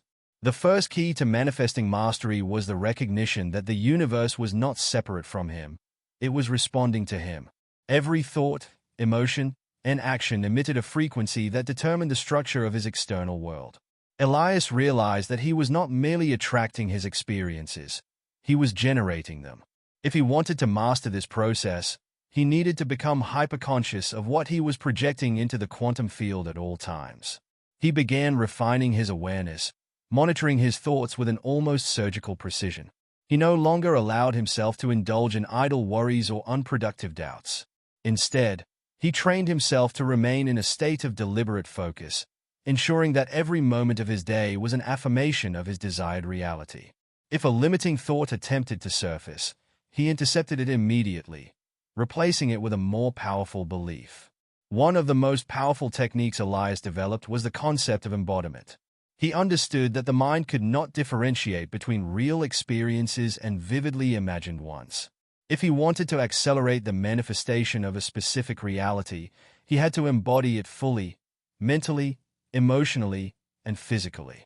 He practiced this by moving through his days as though his desired outcomes had already materialized. He spoke, thought, and acted as if everything he desired was already his. By doing so, he collapsed the gap between intention and realization, making manifestation an instantaneous process rather than a gradual one. Elias also refined his ability to command the unseen forces through the art of vibrational congruence. He understood that emotions were the driving force behind manifestation. If he wanted to create effortlessly, he needed to generate the feelings associated with his desired reality in the present moment. He trained himself to feel profound gratitude, unshakable confidence, and absolute certainty long before external evidence appeared. This shift in emotional energy acted as a magnet, drawing his intentions into physical form at an unprecedented speed. To deepen his mastery, Elias also focused on aligning his subconscious programming with his conscious desires. He knew that if old beliefs were not reprogrammed, they would create resistance, slowing down the manifestation process. He committed to subconscious rewiring, using affirmations, hypnosis, and neural reconditioning techniques to replace outdated mental scripts with empowering ones. With every passing day, his internal world became an unshakable foundation for his external reality. Another profound realization came when Elias grasped the importance of surrender. He had always believed that controlling every detail of the manifestation process was necessary, but now he saw that the most powerful creators trusted the unfolding. He understood that while intention and belief directed reality, surrender allowed it to flow effortlessly. He stopped forcing outcomes and instead moved with divine confidence, knowing that the universe would deliver exactly what he needed at precisely the right moment. Elias also became a master of detachment. He realized that clinging to an outcome created resistance. The energy of desperation repelled manifestation, while the energy of certainty attracted it. He trained himself to desire deeply but remain unattached to the form, timing, or specific details.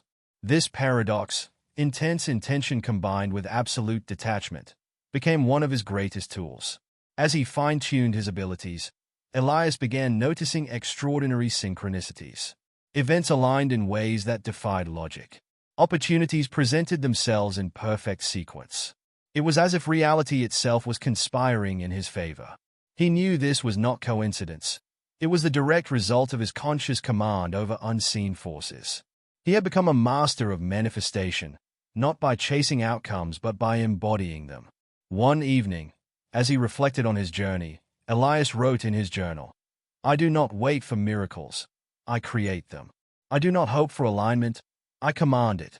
My thoughts are law, my emotions are fuel, and my actions are the bridge between the unseen and the seen. The universe bends to my certainty, and I move through life as a force of nature." As he closed his journal, he felt the depth of his words resonate within him. This was not just theory, this was reality.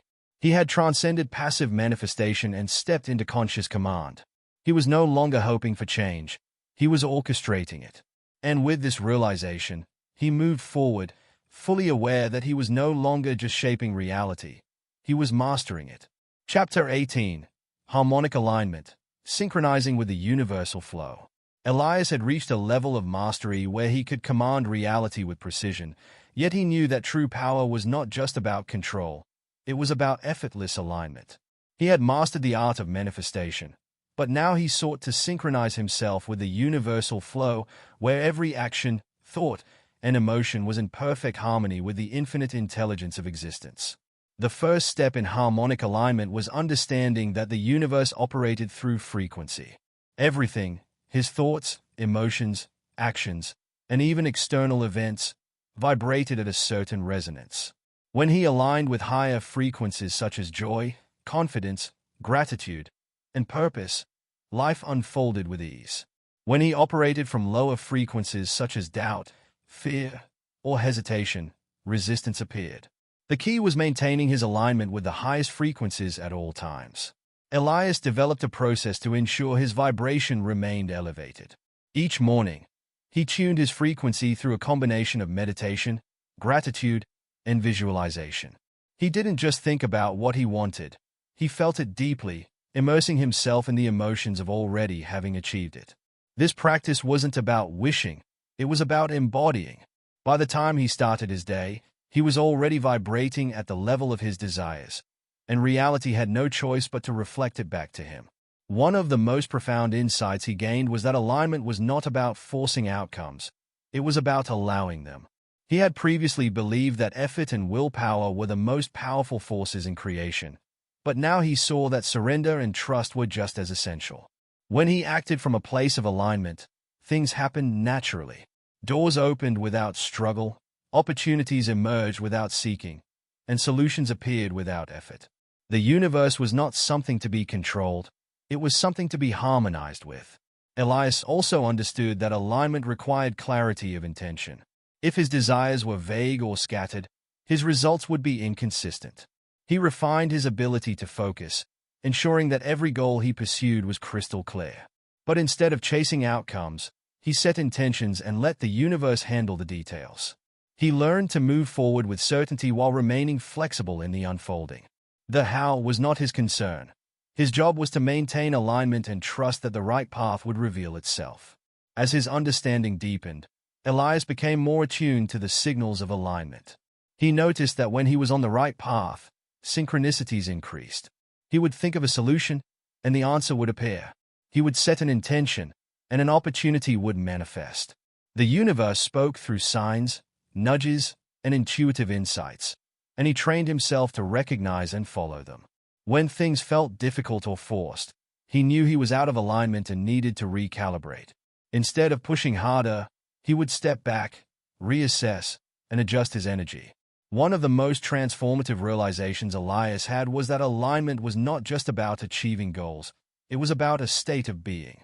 When he was in harmony with the universe, he felt an unshakable sense of peace, regardless of external circumstances. He no longer measured success by outcomes but by how aligned he felt. Even when challenges arose, he met them with calm assurance, knowing they were simply part of the greater orchestration of his life. Elias also became aware of the importance of detachment in maintaining alignment. He no longer clung to specific outcomes, knowing that attachment created resistance. Instead, he cultivated trust. He affirmed that what was meant for him would come effortlessly, and what was not would naturally fall away. This mindset liberated him from stress and overthinking. He had learned to navigate life not with control but with flow. To reinforce his harmonic alignment, Elias surrounded himself with high-frequency environments. He curated his surroundings, ensuring that everything, from the people he engaged with to the content he consumed, reflected the energy he wanted to embody. He limited exposure to negativity, knowing that even passive consumption of low-vibrational influences could disrupt his frequency. Instead, he immersed himself in beauty, inspiration, and wisdom, keeping his energy field pure and elevated. Elias also practiced deep presence. He realized that the present moment was the only place where alignment could truly exist. If he dwelled on the past or worried about the future, he was out of sync with the now. He trained himself to be fully engaged in every moment, appreciating each experience as part of his evolution. By staying present, he eliminated resistance and allowed the highest possibilities to unfold naturally. As he continued this journey, Elias found that alignment was not something he had to strive for. It was his natural state. The more he let go of force and resistance, the more life responded to him with ease. He had mastered the art of harmonizing with the universe, becoming a living conduit for the highest expressions of creation. One evening, as he reflected on his journey, Elias wrote in his journal, "I am in perfect harmony with the universe. My desires unfold effortlessly. My path is illuminated with ease, and every step I take is aligned with my highest purpose. I do not chase, I attract. I do not force, I allow. Life flows through me, and I flow with life." As he closed his journal, he felt a profound sense of peace. He had moved beyond manifestation and into mastery. He was no longer just creating, he was flowing. He was not just achieving, he was being. And with that realization, he stepped forward, fully aligned, fully empowered, and fully in tune with the infinite intelligence of the universe. Chapter 19. The Transcendent Mind, Elevating Beyond the Physical Realm. Elias had reached a stage where reality no longer dictated his experience. His experience dictated reality. He had harmonized his energy with the universe, but now he sought to go beyond physical limitations, beyond material manifestations, beyond even the constructs of time and space. He wanted to step fully into a transcendent state, where the mind was no longer bound by earthly constraints but free to operate in its highest, most expansive form. The first realization on this journey was that the mind itself was not confined to the body. Elias had always understood that thoughts shaped reality, but now he began to see that consciousness was not a product of the brain. Rather, the brain was a receiver of consciousness. This shift in understanding unlocked new levels of awareness. If his consciousness was not contained within his physical form, then his influence over reality was also not limited to what he could see or touch. He could extend his energy beyond the present moment, beyond his immediate surroundings, and into a realm of infinite potential. Elias delved into the nature of non-local consciousness, the idea that thought and intention could influence events, people, and circumstances regardless of physical distance. He studied the scientific research behind this concept, from quantum entanglement to experiments in telepathy and remote viewing. The evidence was undeniable. Consciousness was not bound by space. With focused intention, he could send his thoughts into the quantum field and influence reality far beyond his physical reach. To test this, Elias began practicing what he called expanded intention projection. Instead of merely visualizing outcomes for himself, he started directing his energy outward, influencing people and situations with his focused thoughts. He envisioned conversations going exactly as he desired before they happened. He set the energetic tone for rooms he would enter, ensuring that interactions unfolded in harmony with his intentions. He even began influencing events from a distance, sending thoughts of healing, success, and abundance to people in need. The results were staggering. Conversations played out as if scripted. Unexpected opportunities arose in perfect alignment with his desires. People responded to him with an almost telepathic understanding. He realized that he was no longer just creating within his immediate experience. He was influencing the fabric of reality itself. Elias also explored the concept of time as a fluid construct. He had always perceived time as linear, a sequence of past, present, and future. But as he expanded his consciousness, he began to understand that time was not a rigid structure. It was a flexible, malleable dimension. His future was not something he was moving toward. It was something that already existed, waiting for him to step into it. By shifting his awareness, he could access future knowledge, insights, and even experiences before they physically occurred. He practiced this by entering deep states of meditation, where he allowed his consciousness to move beyond the present moment. He asked his future self for guidance, receiving answers that felt as if they had been pulled from another timeline. He experimented with pre-experiencing events, feeling them as if they had already happened, and then watching as reality adjusted to match. The more he did this, the more he realized that his past, present, and future were all interconnected, existing simultaneously in different vibrational states. Another profound discovery came when Elias experimented with reality shifting, intentionally moving his consciousness into different parallel versions of his life. He had read theories suggesting that every possible version of himself existed in alternate realities, and by tuning his focus, he could merge with the timeline he preferred. He approached this practice with an open mind, entering meditative states where he visualized himself stepping into a new reality. The shift was subtle at first, but then the evidence began appearing. His external world started to change in small but undeniable ways. People's reactions, the way opportunities presented themselves, even the details of his surroundings. It was as if he had seamlessly transitioned into a parallel version of himself, one where his desires had already materialized. Elias understood that transcending the physical realm was not about escaping reality. It was about mastering it. He was not trying to leave his earthly experience behind. He was elevating his presence within it. He realized that the greatest masters throughout history had understood this truth. They were not bound by ordinary perception. They had tapped into a limitless state of being where the mind was as powerful as the physical world itself. To integrate this understanding into daily life, Elias trained himself to operate from this elevated state consistently. He remained in constant communication with his higher consciousness, allowing intuitive insights to guide his actions. He no longer relied solely on logic to make decisions. He balanced rational thought with deep, inner knowing. If something felt aligned, he trusted it without hesitation. If something felt off, he adjusted course immediately. He had developed an unbreakable connection to his infinite self, and with it came a level of confidence that could not be shaken by external events. One evening, as he reflected on his transformation, Elias wrote in his journal, I am more than this body. My consciousness is limitless, unrestricted by time, space, or circumstance. I do not wait for reality to change. I shift my awareness, and the universe follows. My mind is the gateway to infinite dimensions, and I walk freely between them. As he closed his journal, he felt an overwhelming sense of expansion. He was no longer confined by the ordinary rules of existence. He had transcended limitations, stepped beyond conventional reality, and entered a space where anything was possible. And with this realization, he embraced his new state of being, fully aware that he was no longer just shaping his world. He was moving through realms unseen, designing reality at its highest, most transcendent level.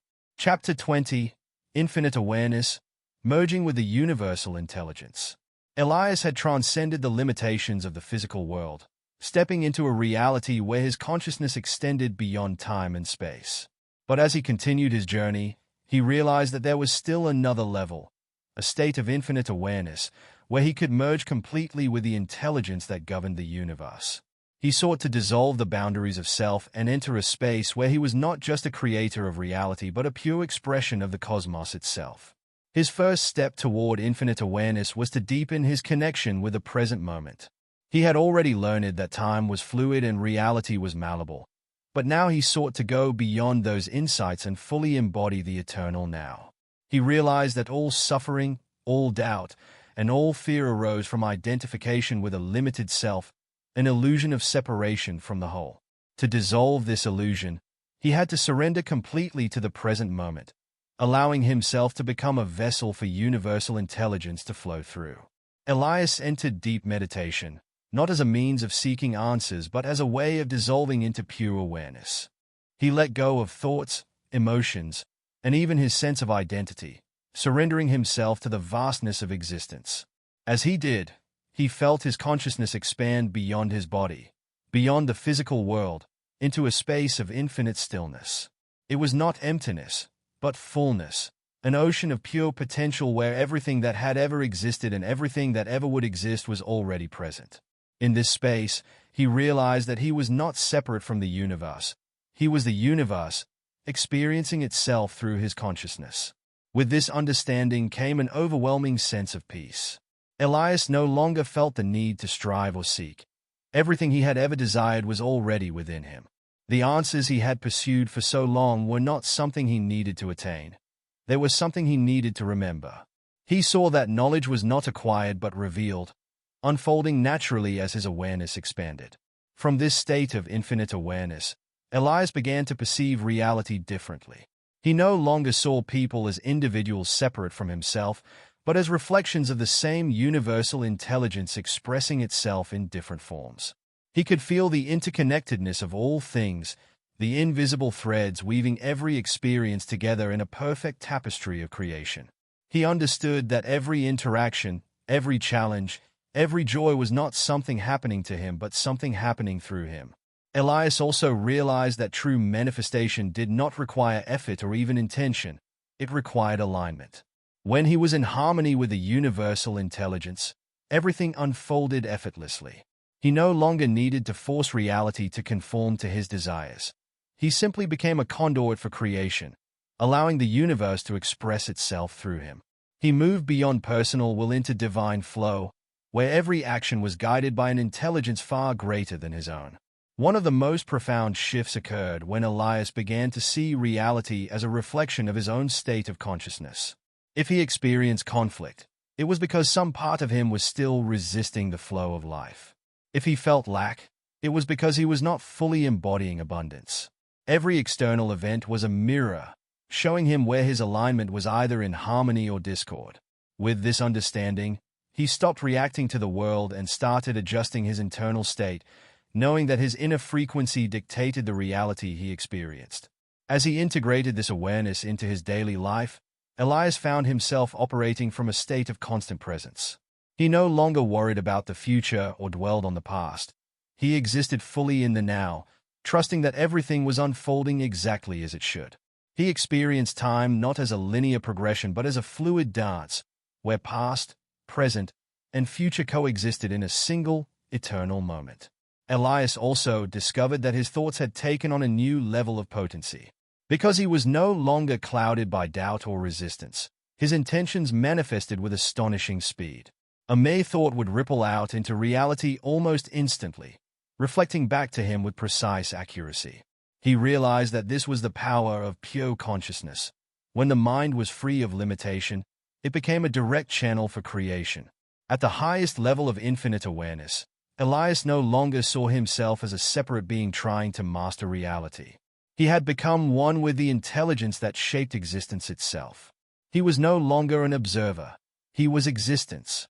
He was not creating, he was creation. There was no more striving, no more seeking. There was only being. As he sat in quiet reflection, he wrote in his journal, "I am the breath of the universe, moving through the fabric of reality with effortless grace. I am not bound by time, space, or limitation. I am infinite awareness, expressing itself in endless forms.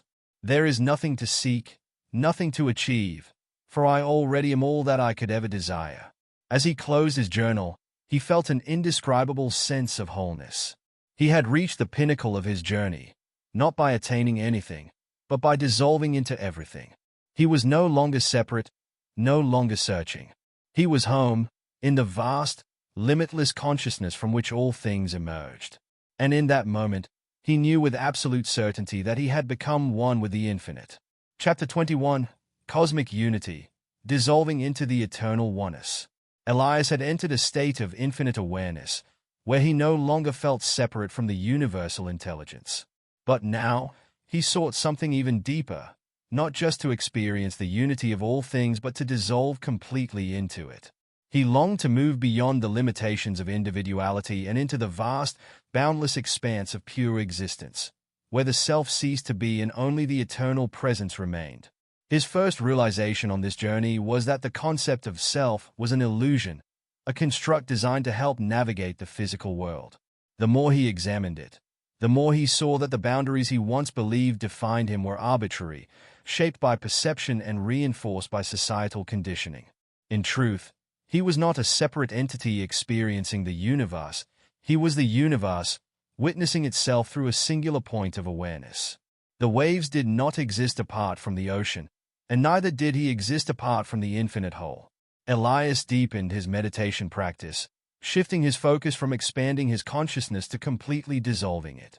He let go of thoughts, emotions, and even identity itself, surrendering to the vast stillness that lay beyond form.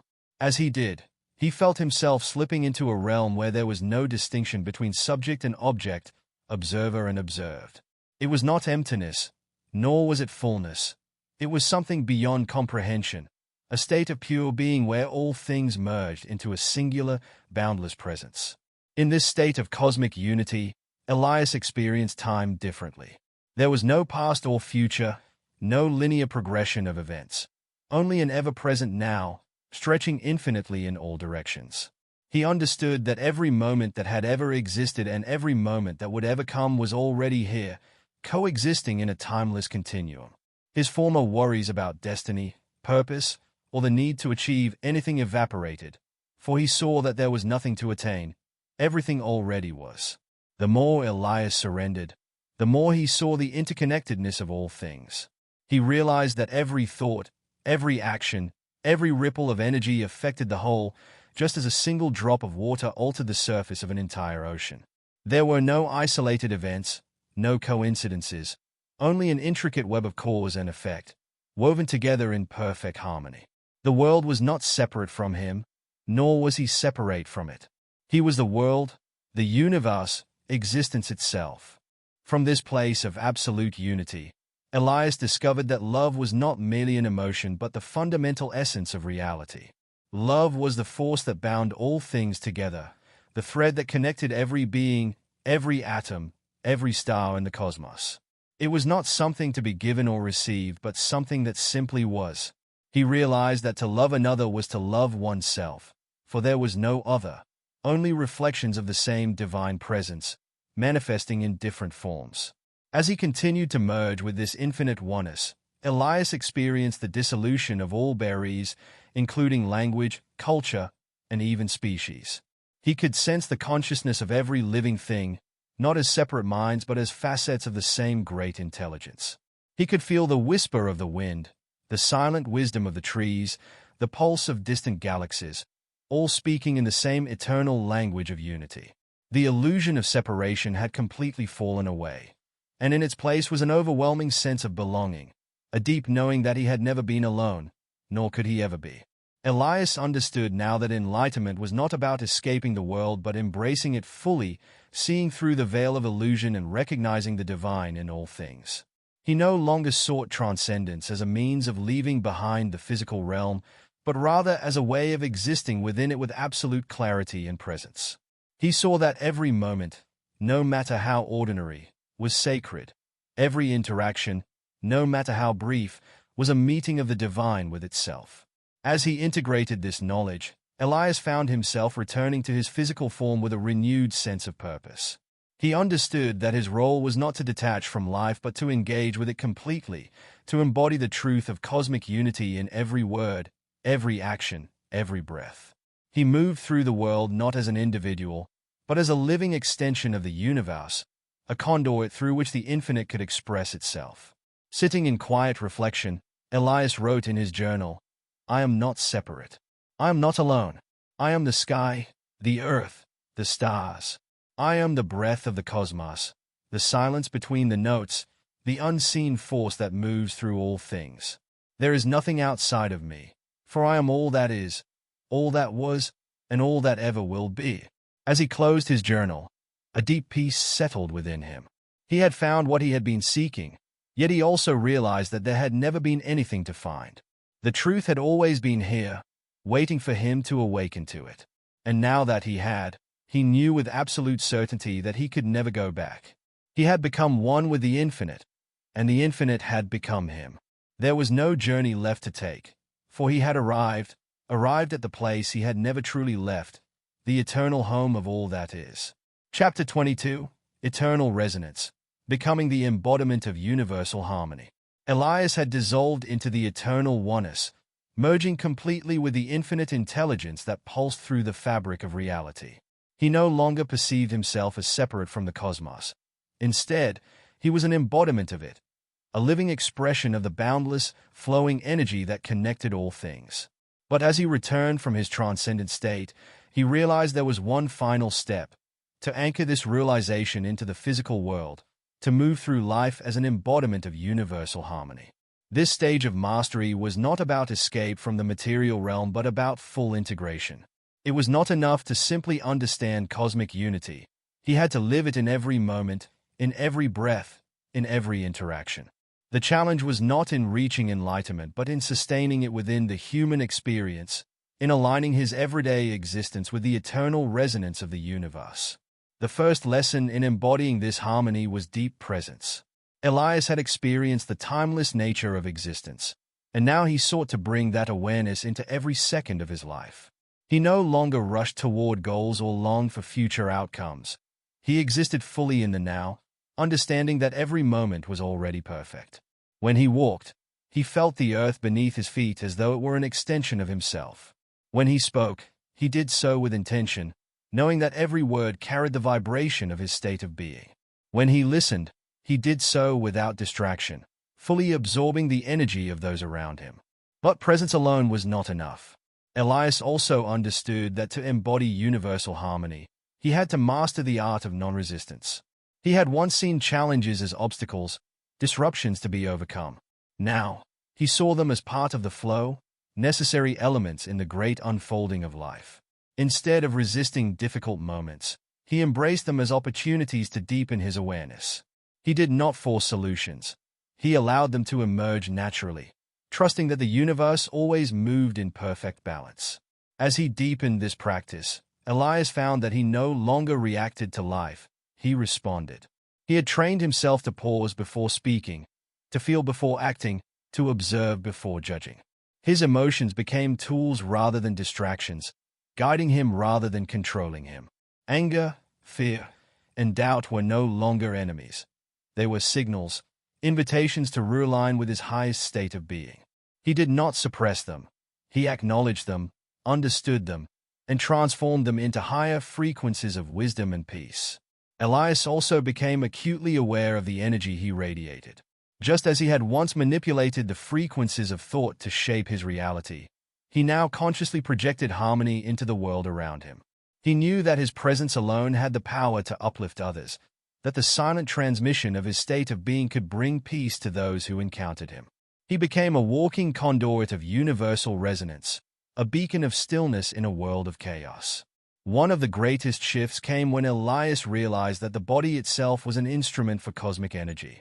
He no longer saw it as merely physical, but as a vessel through which divine consciousness expressed itself.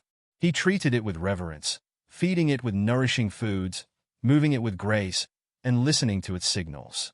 His breath became his anchor, a rhythmic reminder of his connection to all that was.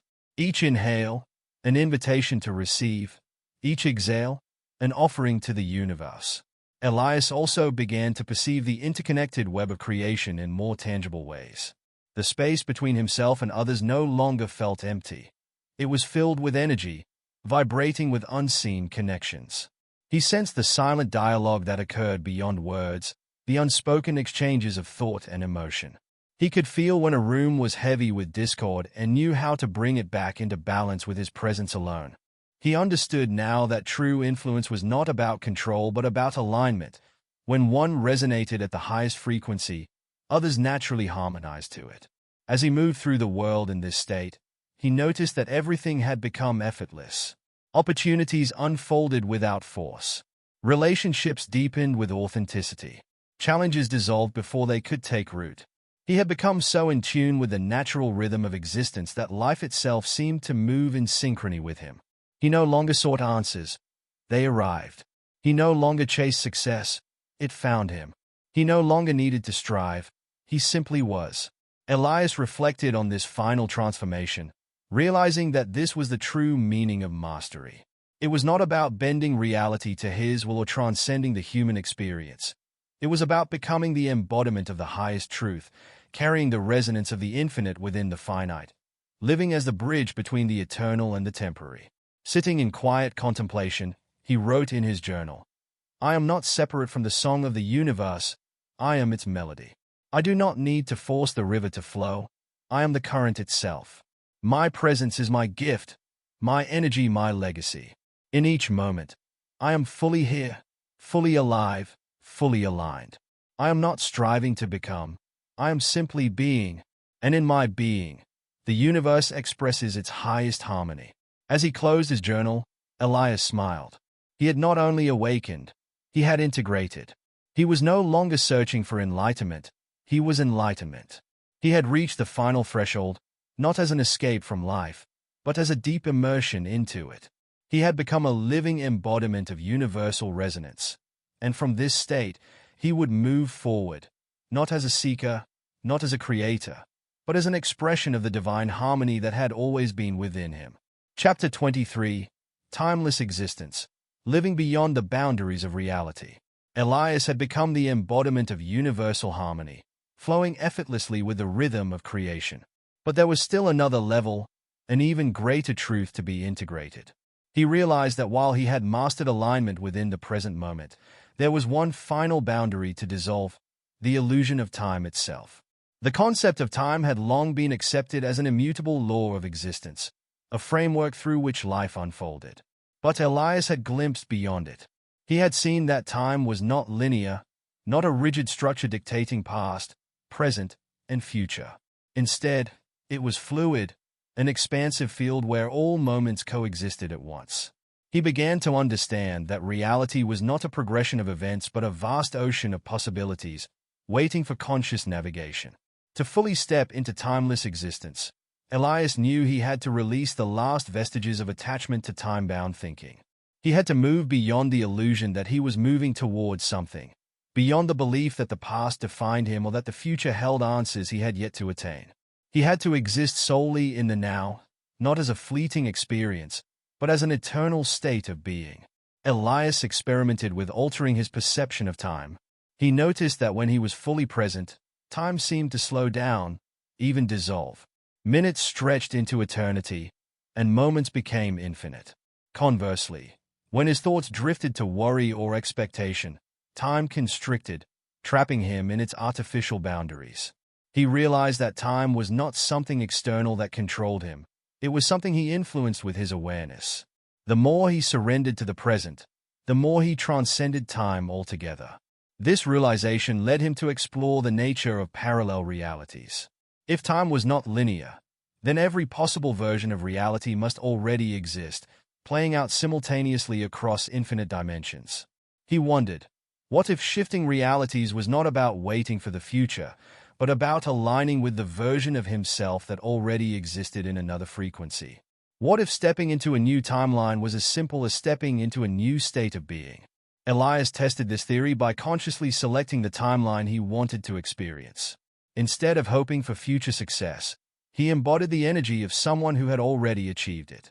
Instead of longing for clarity, he stepped into the version of himself who already knew the answers. The changes were immediate. People responded to him differently, opportunities aligned effortlessly, and circumstances began to shift in ways that defied logic. He was not waiting for reality to change. He was shifting his awareness to match the reality that already existed. As he deepened this practice, Elias became aware of the illusory nature of beginnings and endings. He saw that life was not a sequence of events but an unfolding of infinite moments, each existing simultaneously in different states of potential.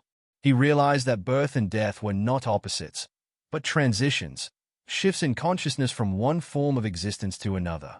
Fear of time, fear of aging, fear of missing out, all of it dissolved in the face of this truth. There was nothing to lose, nothing to chase. He was already everywhere, always.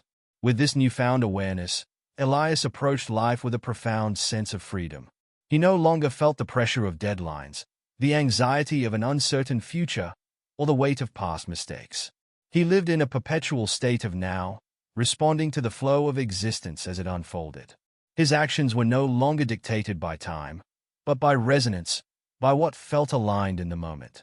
Every decision, every step, was guided not by external timelines but by internal knowing. He also recognized that the concept of time dictated much of humanity's suffering. People measured their worth by achievements, by the ticking of the clock, by how much they had or had not done. But in truth, there was nothing to measure. Life was not a race, nor a ladder to be climbed. It was an infinite canvas, where every moment was complete in itself. To live beyond time was to be free from comparison, free from expectation, free from the illusion that anything was ever incomplete. Elias now saw time as a tool, something that could be used but not something that defined him. He could engage with it when necessary, use it to structure his days, but he was no longer bound by it. Whether he moved fast or slow, whether he planned or acted spontaneously, he remained unshaken. He had transcended time's grasp, becoming a presence that existed beyond its reach. As he sat in quiet contemplation, he wrote in his journal, "I am not bound by time. I exist beyond it. The past does not define me. The future does not contain me. I am here, now, always. Every moment is eternal, every choice a doorway to infinite possibilities. I do not move through time. Time moves through me." Closing his journal, Elias felt an overwhelming sense of peace. He had unlocked the final gateway, the ultimate truth that so many had sought yet so few had grasped. He was no longer a traveler on the road of time. He was the road itself, stretching infinitely in all directions. There was nothing to chase, nothing to wait for. He was, and always would be, timeless. Chapter 24, Universal Symphony, the Dance of Creation and Stillness. Elias had dissolved the illusion of time, stepping into a state of existence where each moment was infinite, and every possibility was simultaneously unfolding. But as he moved deeper into this awareness, he realized there was one final truth to integrate: the balance between creation and stillness, action and surrender, movement and silence. He saw that the universe itself was a symphony, a perfect interplay of forces harmonizing into a single, eternal melody. He understood now that existence was not just about manifesting reality, but about dancing with it. For so long, humanity had sought to control, to direct, to impose order upon the cosmos. But Elias saw that the most powerful way to live was not through force but through attunement. Just as music was not just sound but the space between the notes, reality was not just action but the moments of stillness in between. His first realization was that the universe was always in a state of flow. Energy never remained stagnant, just as music never lingered on a single note. The key was not to resist this flow but to move with it, to become a conscious participant in the rhythm of existence. Elias began to view his life as a symphony in progress, every decision a note, every experience a movement, every interaction a harmony blending into the greater whole. To fully embrace this dance, Elias cultivated a new form of presence, one that was not just about awareness but about deep listening. He listened to the subtle cues of the universe, the whispers of intuition, the synchronicities that guided his steps. He saw that every moment carried a message, and when he attuned himself fully, he no longer needed to figure out his path. The path revealed itself to him. But attunement was only half of the equation. The other half was participation. He realized that while surrender was essential, so was creation. The universe was not just a song to be heard. It was an invitation to join the music. Elias now saw himself as both the composer and the instrument, shaping his reality with intention while allowing the greatest symphony to guide him. He no longer forced outcomes, but neither did he remain passive. Instead, he engaged in a delicate balance, setting intentions while releasing control, taking action while remaining open to the unexpected, creating while allowing.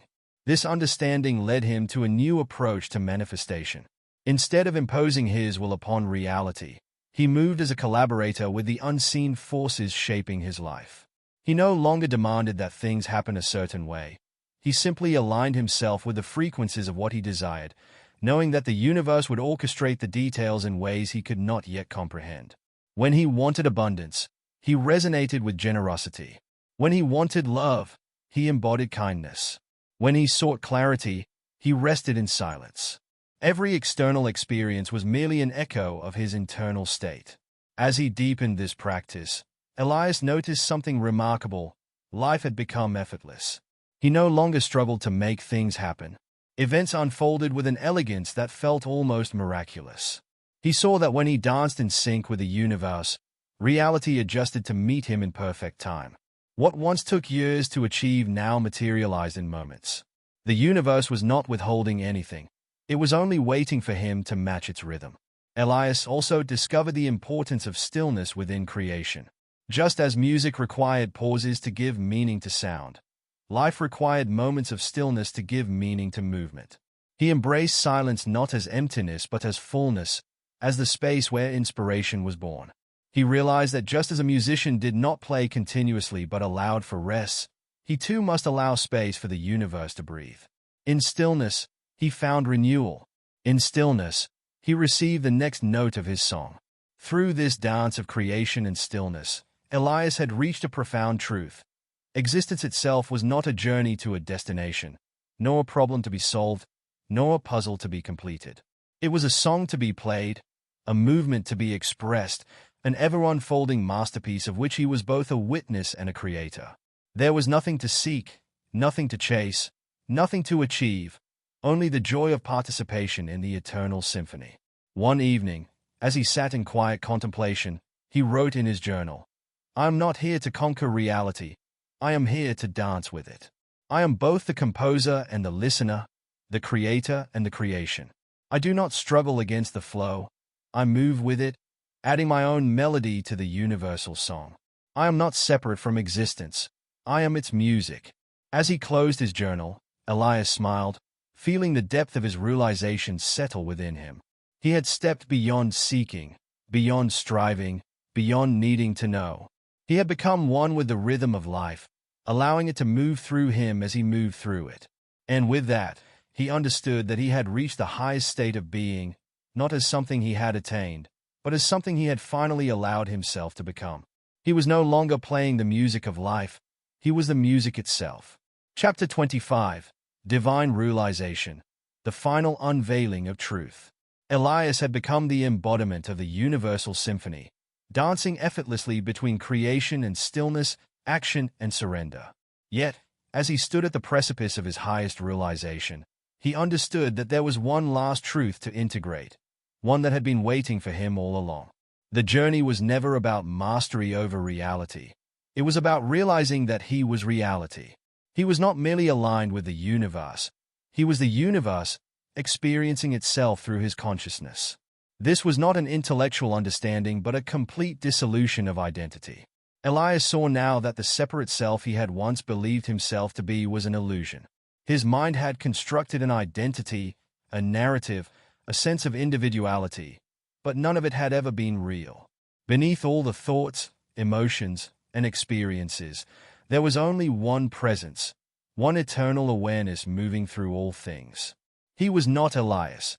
He was existence itself, beyond name, beyond form, beyond even the idea of self.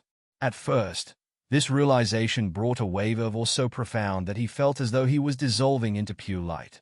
There was no separation, no division, only an infinite ocean of being. He could see that everything he had ever experienced, every lesson he had learned, had been leading him to this moment, the final unveiling of truth. It had never been about achieving something or reaching a higher state. It had always been about remembering what had been true all along. Elias allowed himself to surrender completely. He no longer clung to thoughts of who he was, of what he had done, or what he was meant to become. He simply was. Pure presence. Pure awareness. Time ceased to have meaning. The past, the present, and the future collapsed into a single, timeless now. He saw that his journey had never truly begun because he had never truly been separate from the destination. The idea of distance, of progression, of striving, all of it had been part of the illusion. As this realization deepened, he felt the boundaries between himself and the world dissolve entirely. He could no longer tell where he ended and where the universe began, because there was no division to be found. Every breath was the breath of existence itself. Every sound was the song of infinity. Every movement was the movement of the cosmos. He was not a being within reality. He was reality. For the first time, Elias understood the true meaning of love, not as an emotion, not as an action, but as the very fabric of existence. Love was not something to be given or received. It was the fundamental essence of all things. Every particle, every star, every thought, and every soul was woven together by this single force, this boundless presence that had no beginning and no end. To love was to be, and to be was to love. He saw now that enlightenment was not an achievement but a return to the most natural state of being. It was the realization that nothing had ever been missing, that nothing had ever needed to be attained. He had never been separate from truth. He had only needed to wake up to it. And now, he had. In the silence of his awareness, Elias felt a deep and profound peace. There was nothing left to do, nothing left to seek, nothing left to question. He could finally let go, not as an act of surrender, but as a simple recognition that there had never been anything to hold on to in the first place. He had arrived, not at a destination, but at the eternal realization that he had never left. Sitting in stillness, he wrote in his journal, "I am not apart from the universe. I am the universe. I am not a wave separate from the ocean. I am the ocean itself. There is no journey, no distance, no final step to take. There is only this, now, forever. I am." As he closed his journal, Elias smiled. He had reached the final threshold, only to realize there was no threshold at all. The journey had always been an illusion. And with that knowing, he dissolved into the great unfolding, fully and completely, without resistance, without hesitation, without need. He was home. He was home. He had always been home.